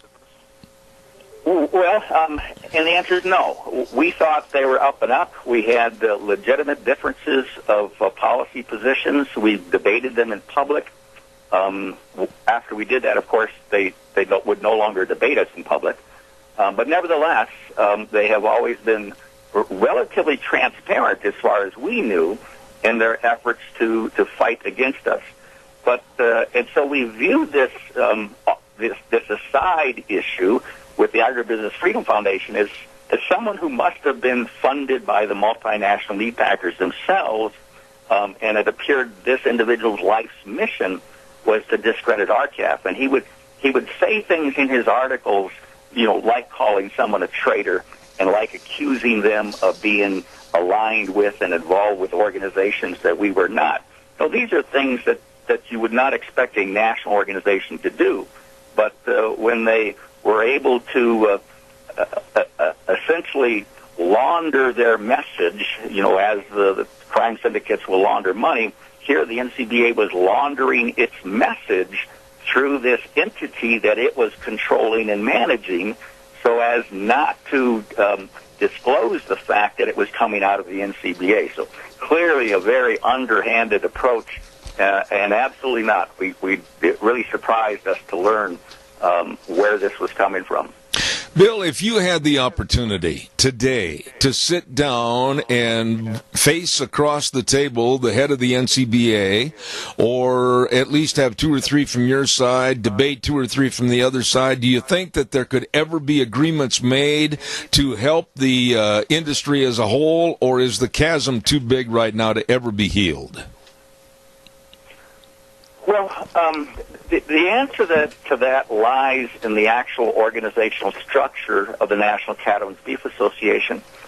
For decades, that organization was once called the National Cattlemen's Association, and that provided a strong national voice for cattlemen, those who raised and sell live cattle. But in 1996, the National Cattlemen's Beef Association formally merged with the Beef Industry Council. And in essence, the beef industry, the multinational meat packers, infiltrated the National Cattlemen's Beef Association so that the voice of that entity no longer represented the cattlemen, but rather represented the strongest participants within the organization. That, of course, were the large multinational meat packers. And so the cattlemen's problem is not isolated. This has already occurred in the National Pork Producers Council. That entity was once a representative of just producer interests. Now it's dominated by the meat packers. So too is the National Chicken Council. So too is the American Sheep Industry Association. So these organizations that have long been representing the producers, the farmers and ranchers in this great nation, they've all been infiltrated by the meat packing industry, that is out aggressively working to vertically integrate the industry. Vertical integration means they are out to kill competition, because when you capture control of the supply chain, you substitute the competitive forces in the supply chain with your command and control regime of the corporation. So vertical integration kills competition, and these meat packers want to vertically integrate our cattle industry. So the rift is too great. The chasm is too wide, because the National Cattlemen's Beef Association is no longer exclusively working to promote the interests of the hardworking family farmers and ranchers all across the United States of America. You would think, and I just looked at this, and I've been checking back and forth on the information sheets I have, that this person, Steve Dittmer, and the name of this AFF, the Agribusiness Freedom Foundation, you would think at first hand and first offing that they would be in support of RCAF because of their name, Agribusiness Freedom Foundation, but it's just the opposite. Well, yeah, it's what's called a warm and fuzzy in the industry. Who could be opposed to a Freedom Foundation? And Zeb, it's much like this new phenomenon that's occurring called the Global Roundtable for Sustainable Beef. And this is something that the Agribusiness Freedom Foundation will surely support, because it's supported by all the multinational meat packers, McDonald's, the large retailers, the large pharmaceutical companies. They've all gotten together, and what they're working to do is to dictate the terms of production to hardworking cattle producers. This is another effort to vertically integrate our industry using the warm and fuzzy name of the Global Roundtable for Sustainable Beef. Who could possibly be opposed to sustainable beef? Not to mention that many of our ranchers and our members have been on their ranches for over a century. Clearly they have been operating sustainable operations. Apparently now these big multinational corporations need to tell our farmers and ranchers how they must produce cattle in order to sustain their grass and their water and the air. We are very concerned because what underlies this whole warm and fuzzy effort is the requirement that all producers begin to use an electronic ID tag in their cattle and that they hire a third-party auditor to verify both that they are using those electronic ID tags, and number two, that they are following the production dictates that this handful of organizations is establishing for producers. And chief among the national or the multinational organizations that's pushing and driving this global roundtable for sustainable beef is the World Wildlife Fund. And so many producers do not know that this warm and fuzzy, like the American Freedom Foundation, is really working to capture control over their current independent ability to make decisions in their operations. Wow. So this is a dangerous situation, and the way to overcome this one is what you're doing today, Zeb, and that's giving the opportunity for the public to listen to what's going on in their industry, both what is readily visible as well as what's being done underhandedly and behind the scenes. Yeah, and one of the things that you and I have talked about on previous broadcasts, and you've been on many, many times, and we've talked about COOL, the country of origin labeling, and I've come right out and said that I'm absolutely adamantly in favor of the COOL program, but the industry and the Agribusiness Freedom Foundation has scorned you, using the words on this info sheet, for supporting mandatory country of origin labeling. I feel the housewife and anybody else that goes to the grocery store should absolutely know where that beef is coming from. I'd like your comments on that. Well, the American cattle producer produces the best beef in the world under the best of conditions, bar none. And we have to ask the question, why would an organization representing us be trying to prevent us from distinguishing our product in the marketplace in order to take full advantage of the fact that our beef is the best and the way we produce it is the best? Mexico, for example, just in 2016, very recently, the NFL told their players not to eat Mexican beef because they were finding residue of clenbuterol in the beef product. These countries do not maintain the same level of stringent production practices that we do, and yet the National Cattlemen's Beef Association, the American Freedom Foundation say beef is beef, regardless of whether it was born in Manitoba, Montana, or Mazatlan.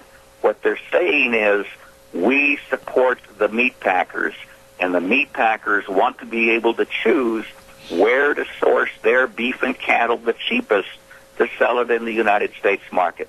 So they are helping the packers prevent producers from capitalizing on their gold standard of production and the highest quality product, and they are hurting their own members by doing it. It's a travesty. And so while they have so much power in Washington, D.C., we've broken off very recently, and now we're working in the states. We tried to run a country of origin signage bill in Colorado. Were defeated by the meat packers and the American Farm Bureau and the National Cattlemen's Beef Association. We now have a new bill that has just been introduced in the Oklahoma legislature. I was down there last week, and now this week we will have a bill introduced in the Wyoming legislature. So where the feds have failed because they have been led around by the nose by these American Freedom Foundation backers, we think our best opportunity may well be in the states. So we're not going to give up. We want the American rancher to be able to inform the American consumer that this is our beef. It's the best beef in the world. We're proud of it. Please purchase it. You know, let me ask you, Bill, we're down to about 3 minutes left in this segment, but with this almost slanderous and libelous statements that have been made by this organization, Agribusiness Freedom Foundation, what about RCAF? How are you going to be the David that's going to go after the Goliath? How can you win against these guys? Well, we win by changing public policy. We don't win simply by rubbing their noses in what they're doing. So to a great extent, we ignore them. Remember when our cattle prices collapsed in 2015, we went to the U.S. Senate Judiciary Committee in January of the very next year. He said, we need an investigation because everyone said cattle prices were going to be strong for the next 3 years, up through 2018, because of the long biological characteristics of cattle and the fact that our herd size was the smallest in 70 years. And so we were pushing for disclosure of what's happening in the marketplace. And the National Cattlemen's Beef Association jumped up and criticized us and said, you know what, there's nothing wrong with the markets. We're monitoring them every day. If there was a problem, we would have known about it. We would have corrected it. And really, RCAF is only out there trying to gain relevance. And so in order to overcome what's happening, we need to affect changes, and we're working closely with the new Trump administration to renegotiate the North American Free Trade Agreement. I'm going to be in D.C. in the early part of March talking to manufacturers about the importance of what President Trump is attempting to do, and then we'll be meeting with Robert Lighthizer, our trade ambassador. So I view these opponents to a great extent as flies, though they've been many, many flies. They've been very, very effective, but they're not the solution. The solution is we have to overcome the influence that they have and go directly to the decision makers, and that's what our focus is. We are devoting our rather limited resources to change in policy, and we'll just have to deflect these interferences as we go. Bill, I want to urge you to call me and come back on the program after your road trip to Washington, D.C. and any other new information. But I want to thank Bill Bullard, CEO of RCAF USA, for being on the program this morning. Always welcome, Bill. Thank you very, very much. My great pleasure. Thank you, Zeb. Thank you, sir. Boy, I tell you what, I've always been in favor of the country of origin labeling. And I do know that other countries in their raising of whether it's beef or other crop commodities, not the same, with the great care of handling and also the way it's raised and produced. And that's why I'm in favor of COOL, the country of origin labeling, and support what Bill was saying. Calls are welcome in just a moment at 436-2244, 1-866-927-4587. Right now, we got to go to the weather real quick, and the weather brought to you by some really good people. And that's, of course, Phillips, Oaks, Goodwin, Crane, and Company. CPAs that have been providing accounting services to the Mini-Cash area for well over 50 years. Okay, here we are at mid-February, and you know it's tax time, get ready time, and you know that you got to hurry and get everything together. So have you called them? Have you made an appointment? Well, you'd better, because Phillips, Oaks, Goodwin, Crane, and Company, the best of tax return preparation, tax planning, retirement planning. They can help you with anything with your business and your family. I urge you to give them a call and visit with them today. Number in Burley, 878-7000. And in Rupert, 436-5607. I urge you to talk to the best, Phillips, Oaks, Goodwin, Crane, and Company. Right now, here's Gina with the weather. Looks like it's going to be a chilly day for this President's Day holiday. Here's your weather forecast for Zeb at the Ranch. A 20% chance of snow showers for today. Other than that, partly sunny skies. On the windy side as well, winds out of the west, right around 15 miles an hour. Gusts possible as high as 25 miles an hour. We are expecting a high of 27 tonight. 30% chance of snow showers, mostly cloudy skies. Still going to be windy, gusts possible as high as 30 miles an hour. We are expecting a low of 9 degrees, so leave your faucets on a trickle. For tomorrow, 20% chance of snow showers in the morning, mostly cloudy skies, gradually moving to partly sunny by the afternoon with a high of 21. For Tuesday night, mostly clear skies with a low of 9. And for Wednesday, partly sunny, slightly breezy, high of 30. That is your weather for Zeb at the Ranch. And thank you, Gina. Excellent forecast, even though I don't like that cold. Phillips Oaks Goodwin Crane and Company. The best of accounting services for you, your family, and your business. Get a hold of them today with offices in Burley and Rupert. Phillips Oaks Goodwin Crane and Company. Oh my, we've got a great hour coming up next hour. We're going to talk to Josh Tolley. Josh is a first-timer on our program, and we're going to be talking about the stock market and the volatility of the stock market and where it's headed and what might happen, with a little speculation right there. And then at 10:30, we've got Sharon Hardy-Mills on with a special Anderson Trucking safety segment, so that's all coming up next hour.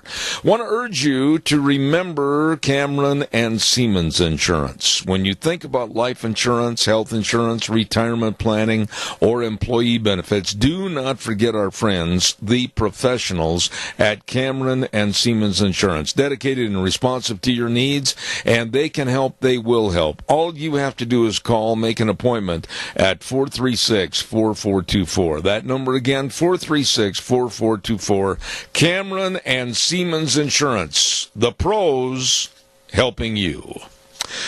I have a great big event coming up this Saturday.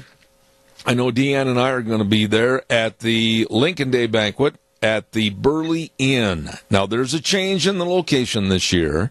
It's going to be at the Burley Inn. It's going to be this coming Saturday, the 24th. The meet and greet is going to start at 12 noon, high noon. That's fitting. And then lunch will be served at 1 p.m. They're going to have an auction. And don't forget, tickets are at the door, $25. They're going to have all the politicals there. You can ask questions and demand answers at this great big Lincoln Day Banquet this coming Saturday, the 24th. And the starting time at high noon at the Burley Inn. Do not miss it. Now, let's see what else we got cooking here this morning that I have to remind you of before we go to the news. I think that's about it, except I want to remind you again about Lunch Bunch. We get together once a month at Denny's Restaurant, 611 North Overland in Burley, for our Zeb's Lunch Bunch, and it's a lot of fun. I urge you, if you've never been there, you are more than welcome to attend. Not going to cost you anything except the price of your lunch, and we have a lot of gift certificates to give away and everything. Just a great big group of fun-loving people, and I urge you to attend. Denny's Restaurant this coming Thursday, this week. And we want to say thank you to some of our gift certificate donors. They are Walmart, Smith's Foods, Hanson Mortuary, Stokes Groceries, Doug Martin, and Denny's. Don't forget, that's coming up on Thursday at 11:30, Lunch Bunch at America's Diner. Okay, let's see what else have I got cooking here. I think that's about it. I'm going to send it over to Wheels a few seconds early, and he's going to take us up to CBS News, and then I'll be back with Josh Tolley right after the news. Stay tuned. Zeb at the Ranch. We'll be right back.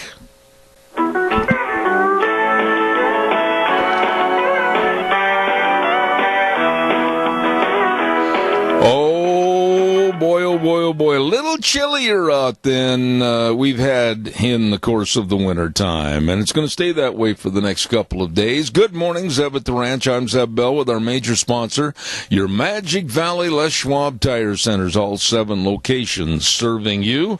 I urge you to stop in, and they're celebrating Founders Celebration right now in honor of Mr. Les Schwab. Your all 7 Magic Valley Les Schwab Tire Centers, along with some of our great advertisers, like Burley Physical Therapy and Rehabilitation at 1263 Bennett Avenue, Suite 2 in Burley. They are helping you get back to being you. Want to remind you quickly before we go to our guest, a great big 23rd annual bull sale with Sheridan Ranch. Cordell and Patty Sheridan. These are wonderful people raising top-notch bulls. Let me tell you, this is going to be a super sale again this year. On March 3rd, sale starting at 1 p.m. at the Burley Auction Yard in Burley, Burley, Idaho. Lunch provided at noon. Good food, too. And they're going to be selling 80 head of bulls, 30 coming 2-year-olds, and 50 yearlings. And this is a sale you do not want to miss.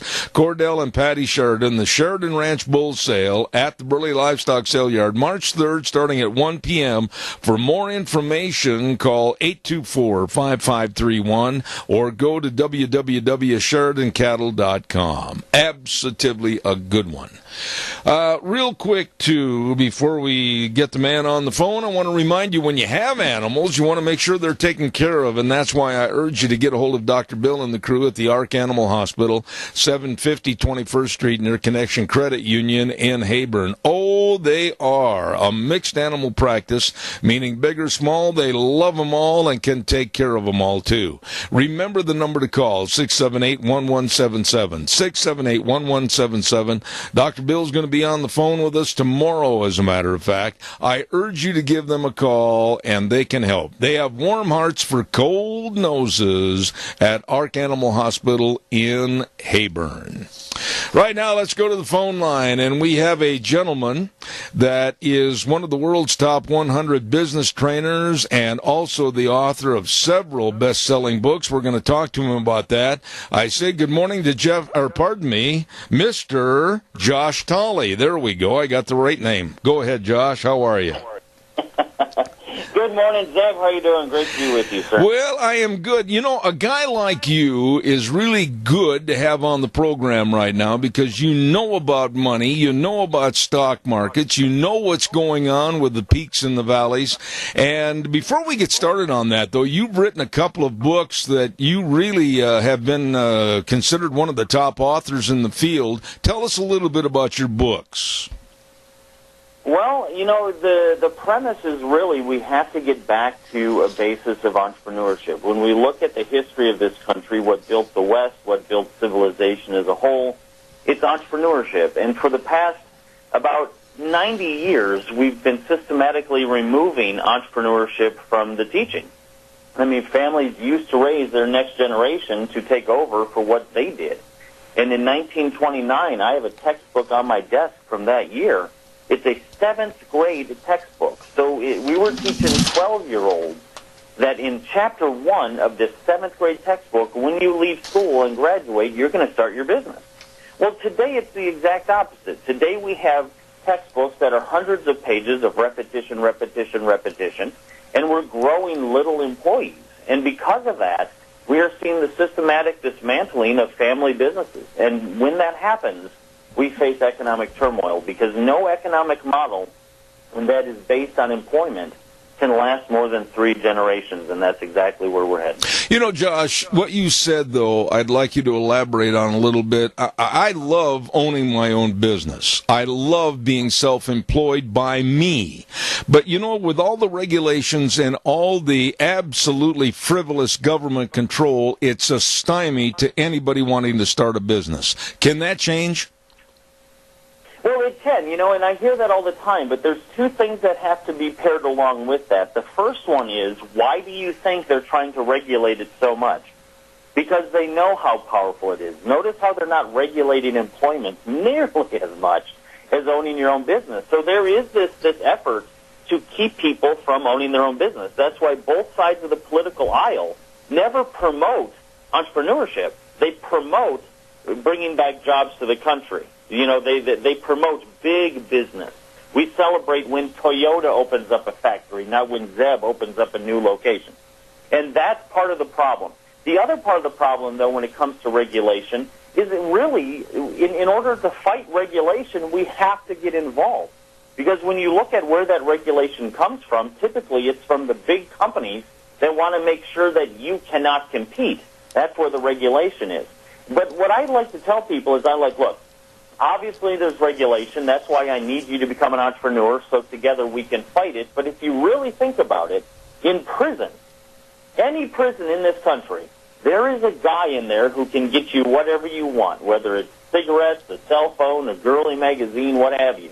That means if this guy can be an entrepreneur under 24-hour guard in an 8x8 steel box, don't tell me you can't be, even if the regulations exist. That there's ways around those regulations, and sometimes It's as easy as just asking permission. I was at a county board meeting here just a couple months ago, and a guy was trying to expand his RV business, and the regulations weren't allowing him to do it. So he just went in and said, hey, can I ask for an exemption from this in order to grow my business?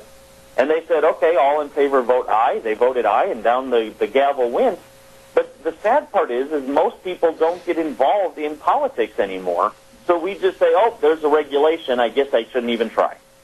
Josh, in your opinion, and you would know far more than I or anyone in this country, is there a concentrated effort behind the scenes, kind of a clandestine type thing, to stymie small business and stop people from really competing? Oh, yeah. Yeah, absolutely. Beyond the shadow of a doubt. And it's not some sort of weird, Illuminati cloak and dagger thing. It just is. When companies get relatively large, they then work with local state governments to impose more regulation. Case in point is New York City. In New York City, it takes $1 million to get your cab license. Well, who do you think proposed that law? It was the other cab companies that already were big, and it allows them to then control that market and keep the little guy from playing. So, yeah, there is an effort. I don't know if they're all meeting someplace, at a Denny's on Tuesday in order to come up with it, but there is an effort to keep us down. But we're helping them. Because what happened is we used to want to be entrepreneurs. Now I hear things like, well, I could never do that. That's too hard. You work more hours than an employee. You have to have a special education. All of that is thrown to the wayside. And when we look at the problem, it's because we're raising our children to be employees. And a great case in point for that is in the 80s, a company called Legos, they make those little Lego toys, was almost declared bankruptcy because no kids were buying those big tubs of Legos anymore. And then somebody at the Lego factory said, hey, wait a second. Basically, parents are just raising their kids to be little employees. Let's treat them like little employees. So they issued the first kit. It was a Lego pirate ship, and instead of making anything you wanted, this kit only made a pirate ship, and it came with instructions on how to make a pirate ship.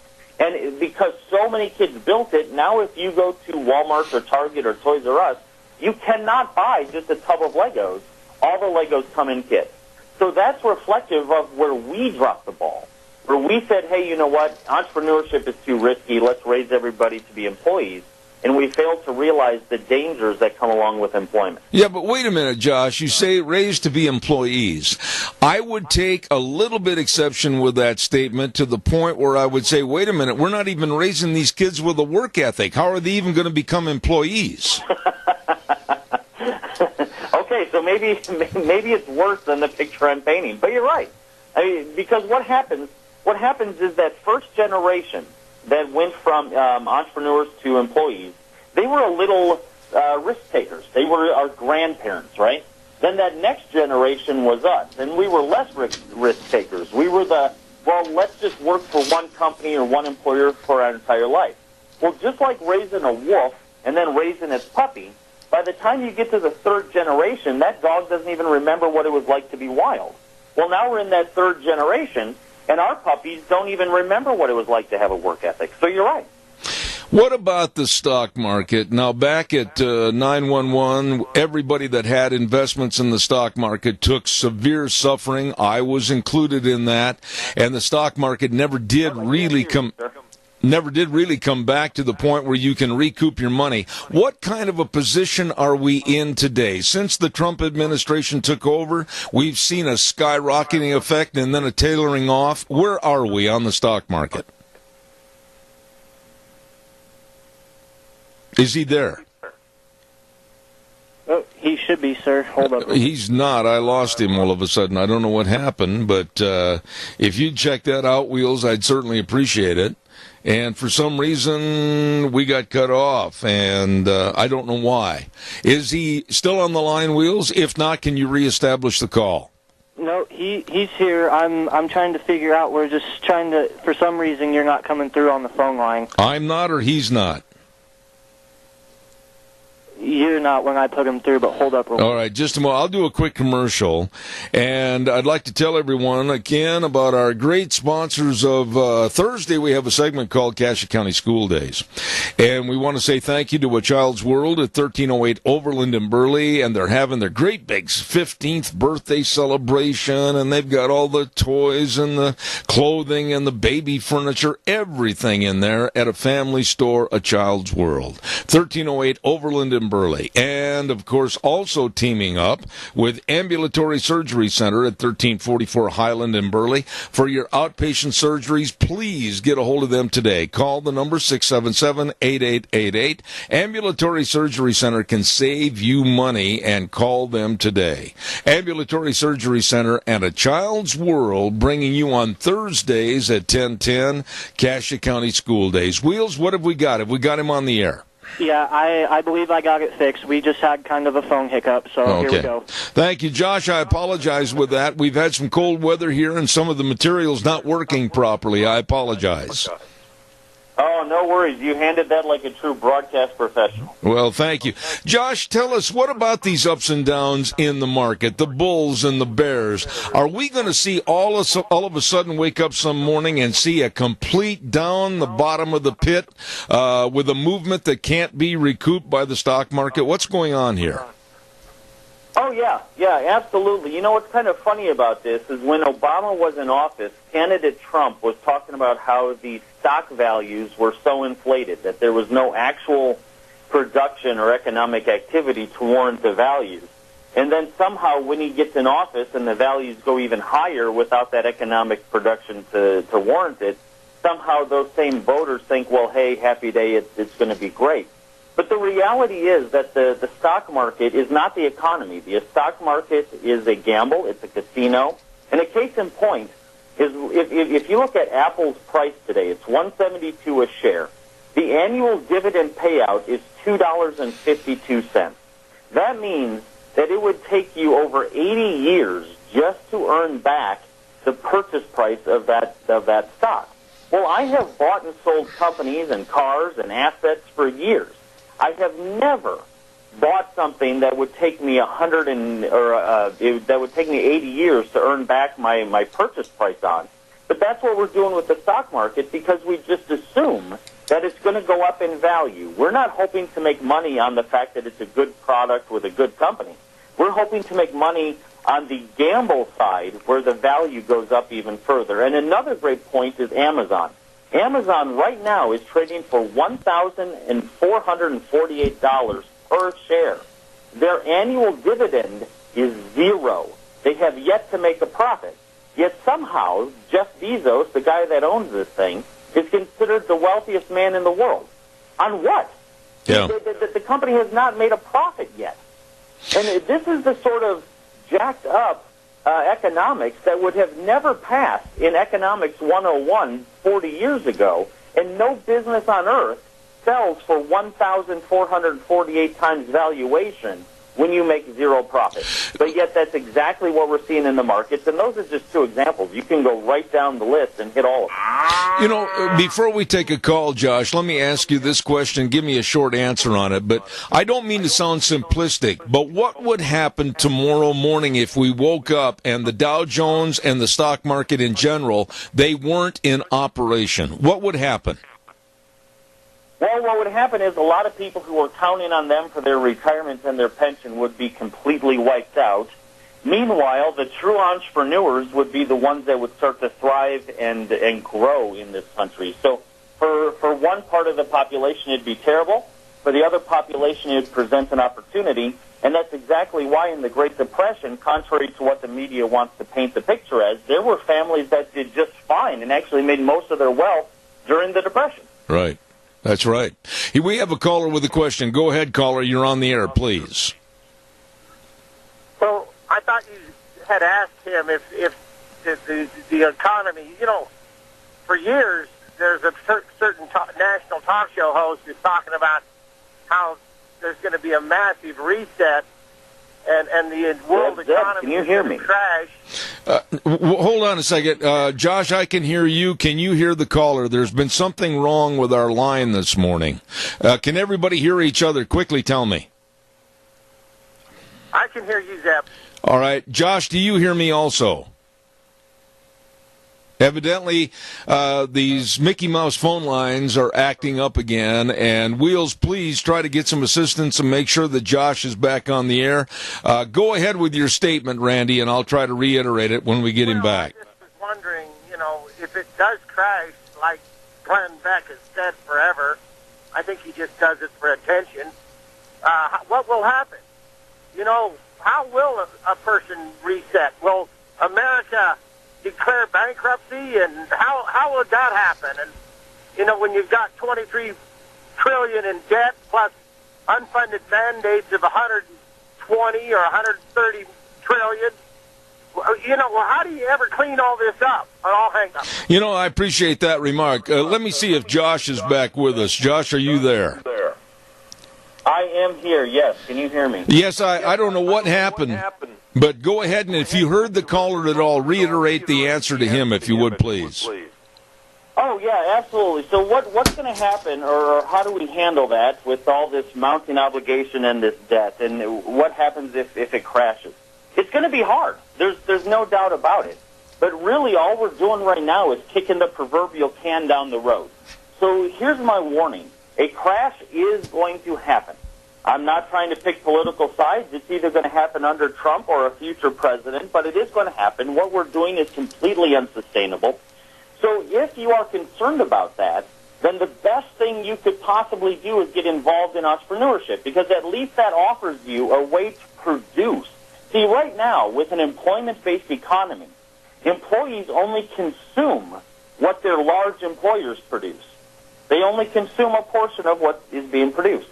But through entrepreneurship, even if it's tiny, even if it's local, even if it's, the dollar is useless and we're bartering with seeds and livestock, well, an entrepreneur still has a leg up. And it's funny how people are always prepping, right? Well, I got food on stock and I got ammo in the basement.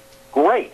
But if you're really thinking about prepping and you're worried about a crash, I would start stocking up on diapers, feminine hygiene products, batteries, things that could be used to start your entrepreneurship business. Because if you look at civilization, every city west of Jamestown was started that exact same way. It's the ability to guide the commerce, and that's what an entrepreneur is. An entrepreneur is somebody who can guide the commerce. Real quick, Josh, I'd like you to respond to what the caller mentioned as to the trillions upon trillions of dollars of debt that we have, and how in the world are we, or is it even possible to try to get over that debt? No, we cannot pay it back. Currently, we use a fiat currency issued by the Federal Reserve, which means even by issuing the currency, we incur interest on the money that we issue. So if we were to pay off the $20 trillion in debt, we would owe another $7 trillion just because we issued the money to pay it off. So as it currently stands, no, it is impossible to pay off the debt. Now, tell us again about your books. I know that they are, one is Evangelpreneur, and Out Your Job or Die. Quit Your Job or Die. I did that without my glasses on, so I apologize for saying the wrong terminology. Go ahead and tell us where these books can be obtained, please. PurpleMonkeyGarage.com. That is our training company, PurpleMonkeyGarage.com, PurpleMonkeyUniversity.com. People can take online lessons, and, of course, JoshTully.com, JoshTulley.com. One last thought. When you look at the economics of this administration as opposed to what we might have had as a continuance of the Obama administration, possibly with Hillary Clinton, thank goodness that didn't happen, are you at all inspired by what might happen with Trump, or are you as much worried about him as you would have been with Hillary? Well, to be honest, from a political, social standpoint, I like Trump more than I like Hillary. But from an economic standpoint, I'm not a Democrat, I'm not a Republican, I'm an entrepreneur. And as an entrepreneur, I see the same dangerous practices. Debt is at record highs since Trump has taken office. We have shady mortgages back in place since Trump has taken office.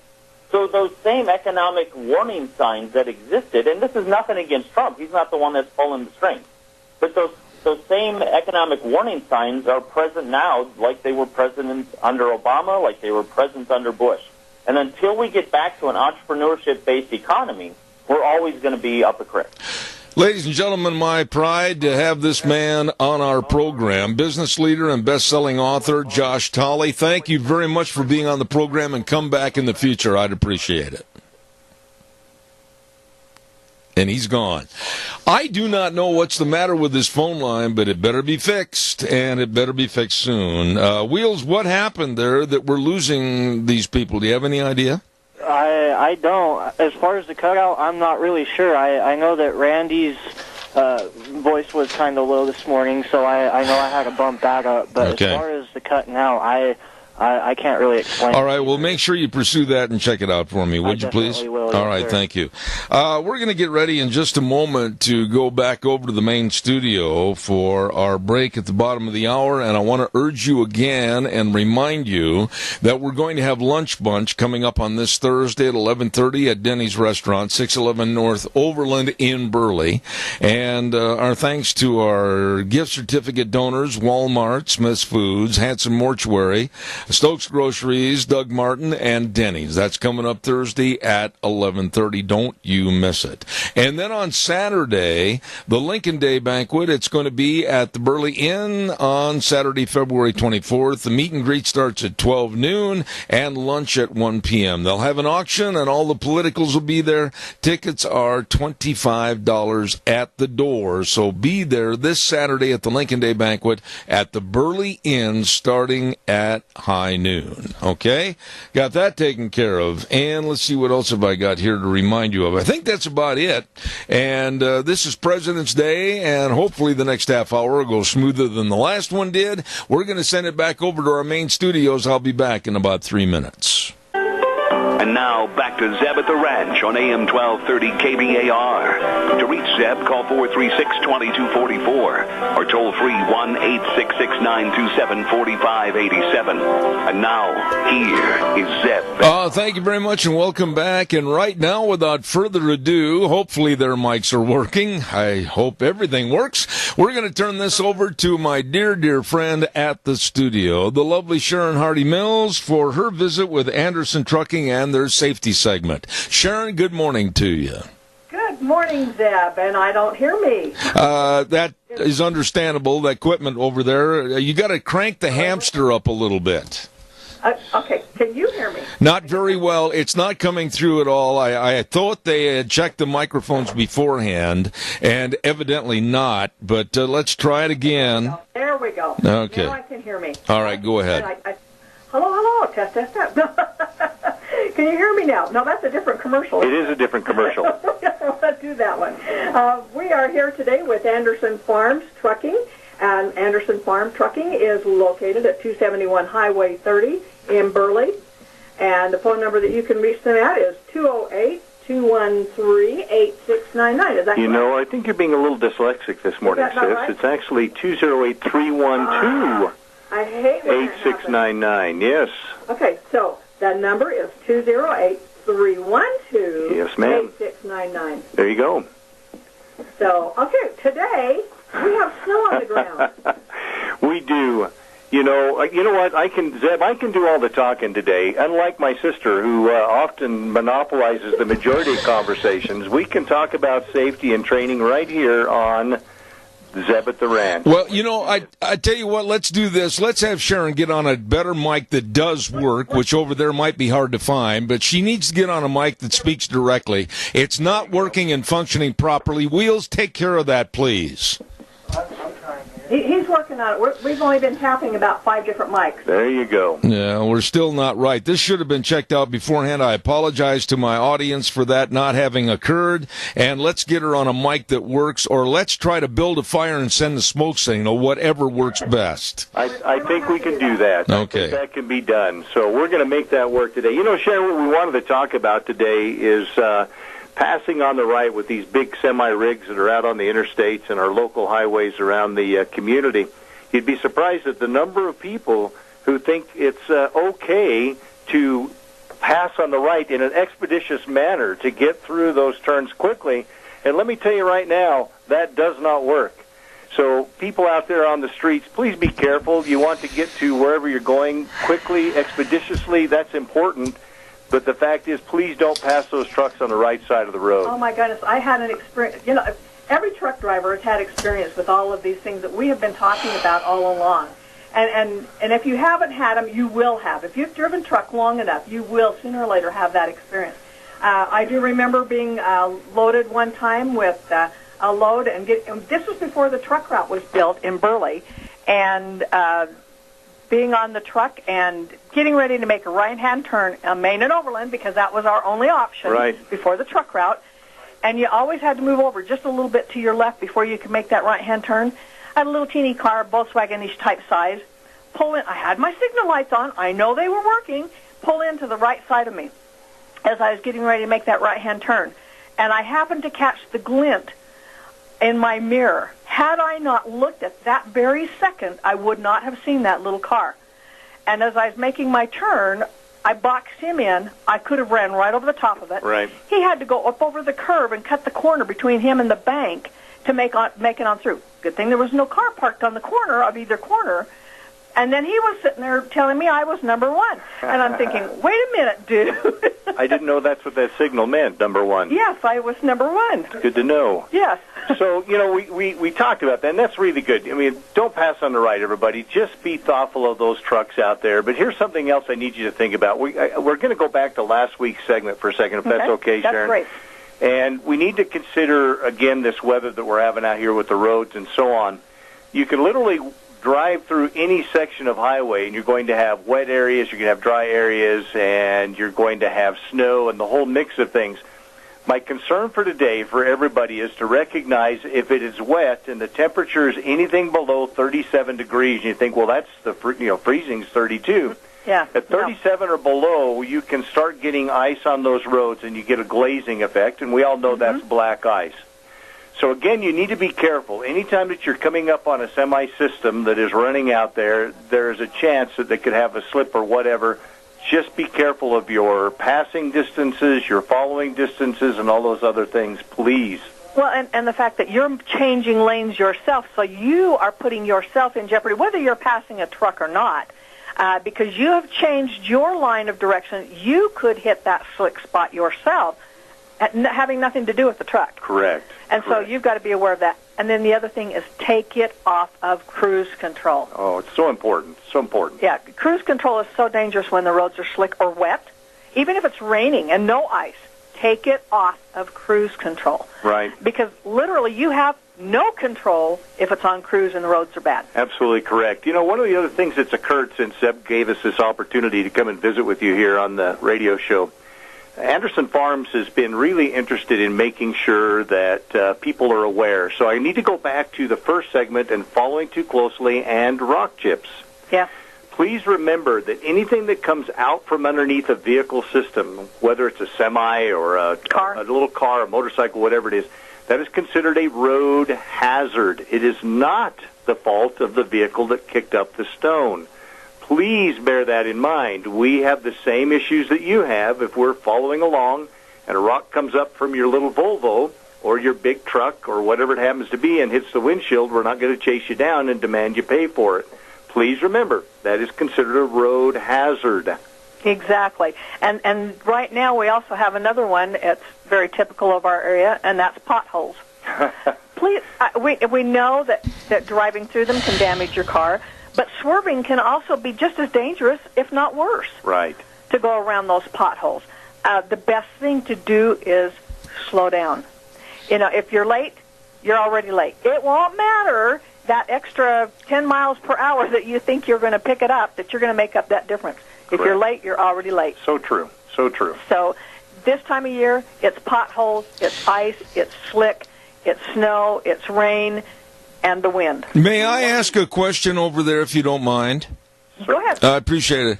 What about, Lonnie, the trucks that have no mud flaps? There's a lot of semis on the road, a lot of trucks on the road that have no mud flaps, and boy, they're not helping the drivers or the cars whatsoever, because anything turned up or spun backward by those tires without mud flaps, boy, that's a little piece of material that's looking for a wreck to happen. That is a good point, Zeb, and much appreciated. And interestingly, as a safety and training guy for Anderson Farms, I'm obligated and responsible to the truck drivers to get that stuff taken care of. Our drivers, when they do a vehicle inspection, have got to make sure those mud flaps are in place. It is part of our safety equipment. It is part of the equipment necessary for them to operate. And it's also the reason our local police officers can ticket any truck system that does not have a mud flap in place. Exactly. So there you go, Zeb, and I appreciate that. Again, just be careful of your following, but if that's the case, Sharon just gave you a phone number, 208-312-8699. That's my personal phone. Call if there's a problem with one of my trucks, and we can get that resolved for you. Well, in any company, they need to know, because if for some reason they have not done that safety check like they're supposed to, mud flaps can fall off. Yeah. They do come off. If you're backing up into a system to unload, sometimes you'll actually back over those and pull them off. And the driver doesn't pay attention and takes off to go get the next load and has not noticed that those are gone. And so you need to make sure that you make that known nicely. True. Be patient, be kind, be nice, be professional, courteous. That's what you would expect of someone we're calling you. Absolutely. And the other thing, too, in this type of weather, make sure your window washer fluid is full and your wipers are good. True, so good. Because you're going to have splash no matter what. I've had little cars splash me as much as a big car, as much as a truck. And just know that it's going to happen. Don't turn your wipers on as you come to them. Wait till you're there and then turn them on. So that, and if you need to, slow down just a smidge so that you can stay in your lane and stay in control. And just know it's one of the road hazards. It's part of the weather that we have. So true. But make sure those window wipers are good. And have you ever noticed the one on the driver's side always goes bad? I wonder why that is. I don't know. Does it get used more than the other one? I don't know. So, I don't understand how that works. But anyway, make sure you keep those full and make sure those wipers are in good condition so that you're visible, you can see what's going on. And the other thing, too, is before you drive out of your driveway when there's snow on the cars and vehicles, take it all off the window. I have seen so many people just scrape a little teeny tiny spot and drive down the road, and I'm thinking, are you kidding me? I know. Clean that off. Hey, let's go ahead and get back to the topic for the day just for a second, and that's passing on the right. Okay. And what I wanted to do is just remind everyone why that's not good. First of all, we want to remind you that the visibility on those trucks is difficult at best. Right. We have the mirrors that are set up. We've got the concave mirrors, convex mirrors, all of that stuff set up so that we can see in all of the places. But once you get into that blind spot, just like with your car, there's a blind spot on your car, just like there is on any of our trucks. Right. You get caught up in there, and we just cannot see you. So please just remember, you see a great deal of signage on the back of a number of trucks out there with those big trailers. Please don't pass on the right. If I can't see, or you can't see my mirrors, I can't see you. All those things are so true. So please don't be impatient. Give those trucks a few minutes to get through the intersection.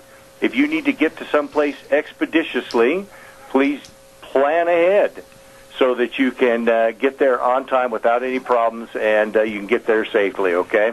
Well, and I believe it's illegal to pass on the right. It is, in fact. And besides that, you don't know what that truck driver can see further ahead of you, that there could be a hazard, and that is why they are in that left lane. That is absolutely correct. And so give them a little bit of credit for maybe possibly helping you out by being in that left lane, maybe slowing down. There's a reason why they're doing that. They're not because they're ornery and want to control the traffic. So that is not what they're doing. Not always. Not always. So be aware that they may be protecting you. Correct. As they're moving into that left lane. Because, like I say, they can see their vision, their field of vision is so much more so than what yours is in that little car down below. Right. And so never pass a truck on the right-hand side. It just is not a safe thing for you or him. Right, indeed. Or her. So now, we also know that in this area, we have a shortage of truck drivers. It's so true. And interestingly, if you happen to have or know somebody, if you happen to have a CDL that is current, if you know anybody with a current CDL, gosh, we would happily entertain some conversations with those friends, family, or you, because we're always looking for safe and courteous drivers.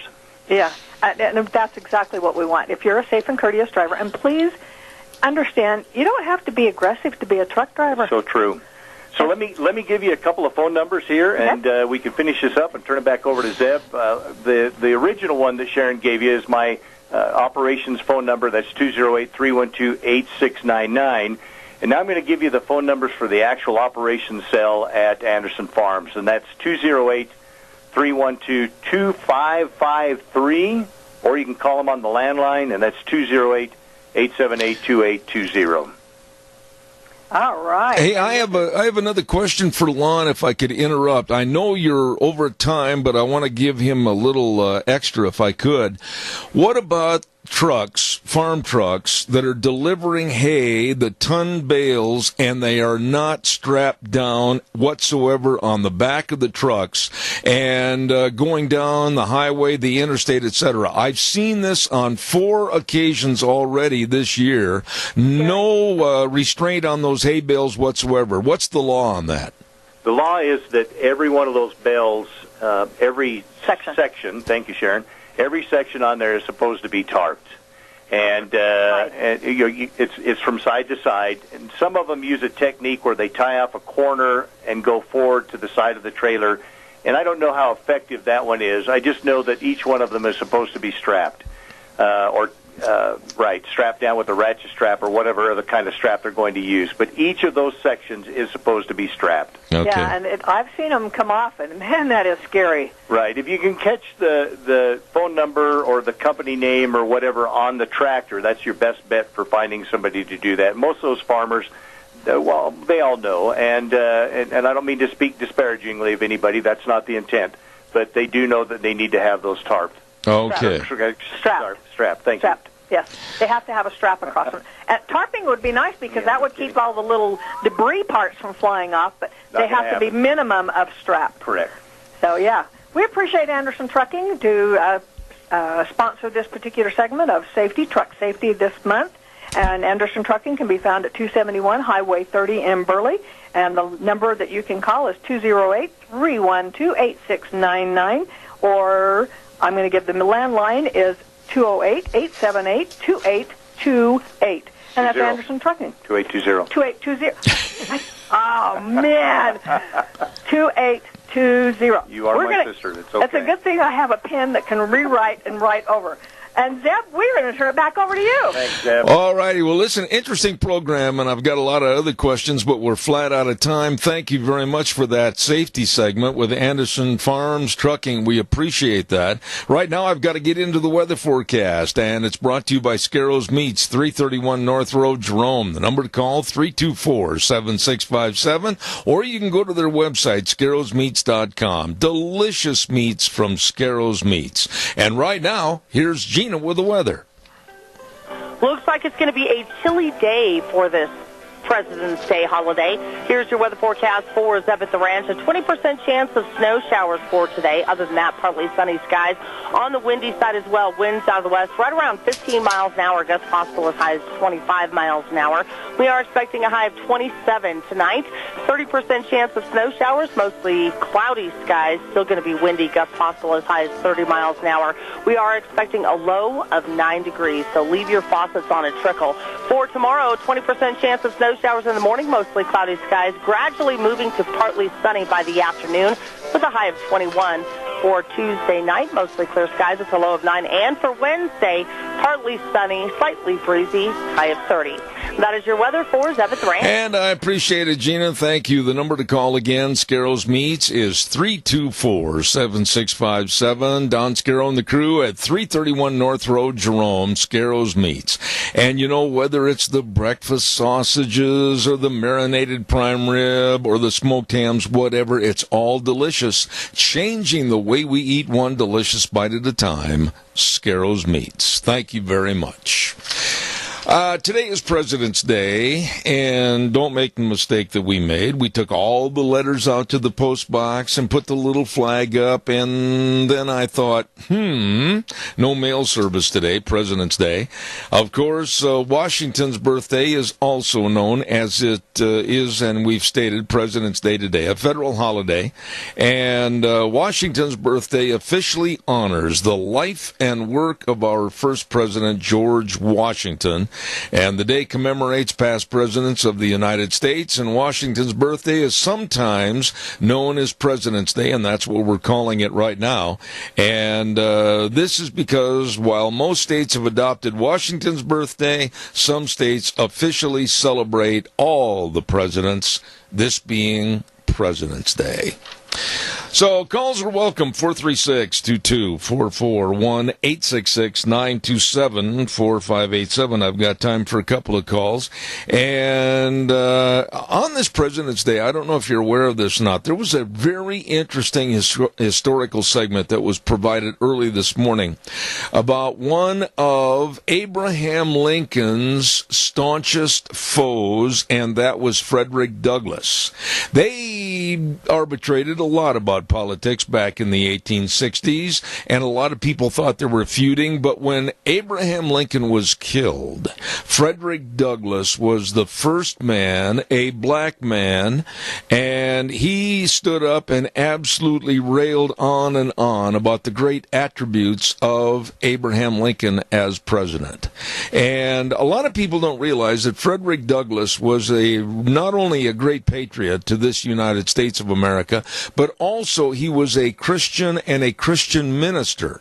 And it was really kind of interesting because in the last couple of months, when people have been talking about Frederick Douglass, they omit the fact that he was a Christian and a minister, and they're claiming that he was an avowed atheist, which he was not, and the left is trying to change anything about him, his history, and the facts. And so be very careful. This man was an ordained minister and a great supporter. Even though they arbitrated on a lot of facts, Frederick Douglass was a great supporter and eulogized Abraham Lincoln after he was shot.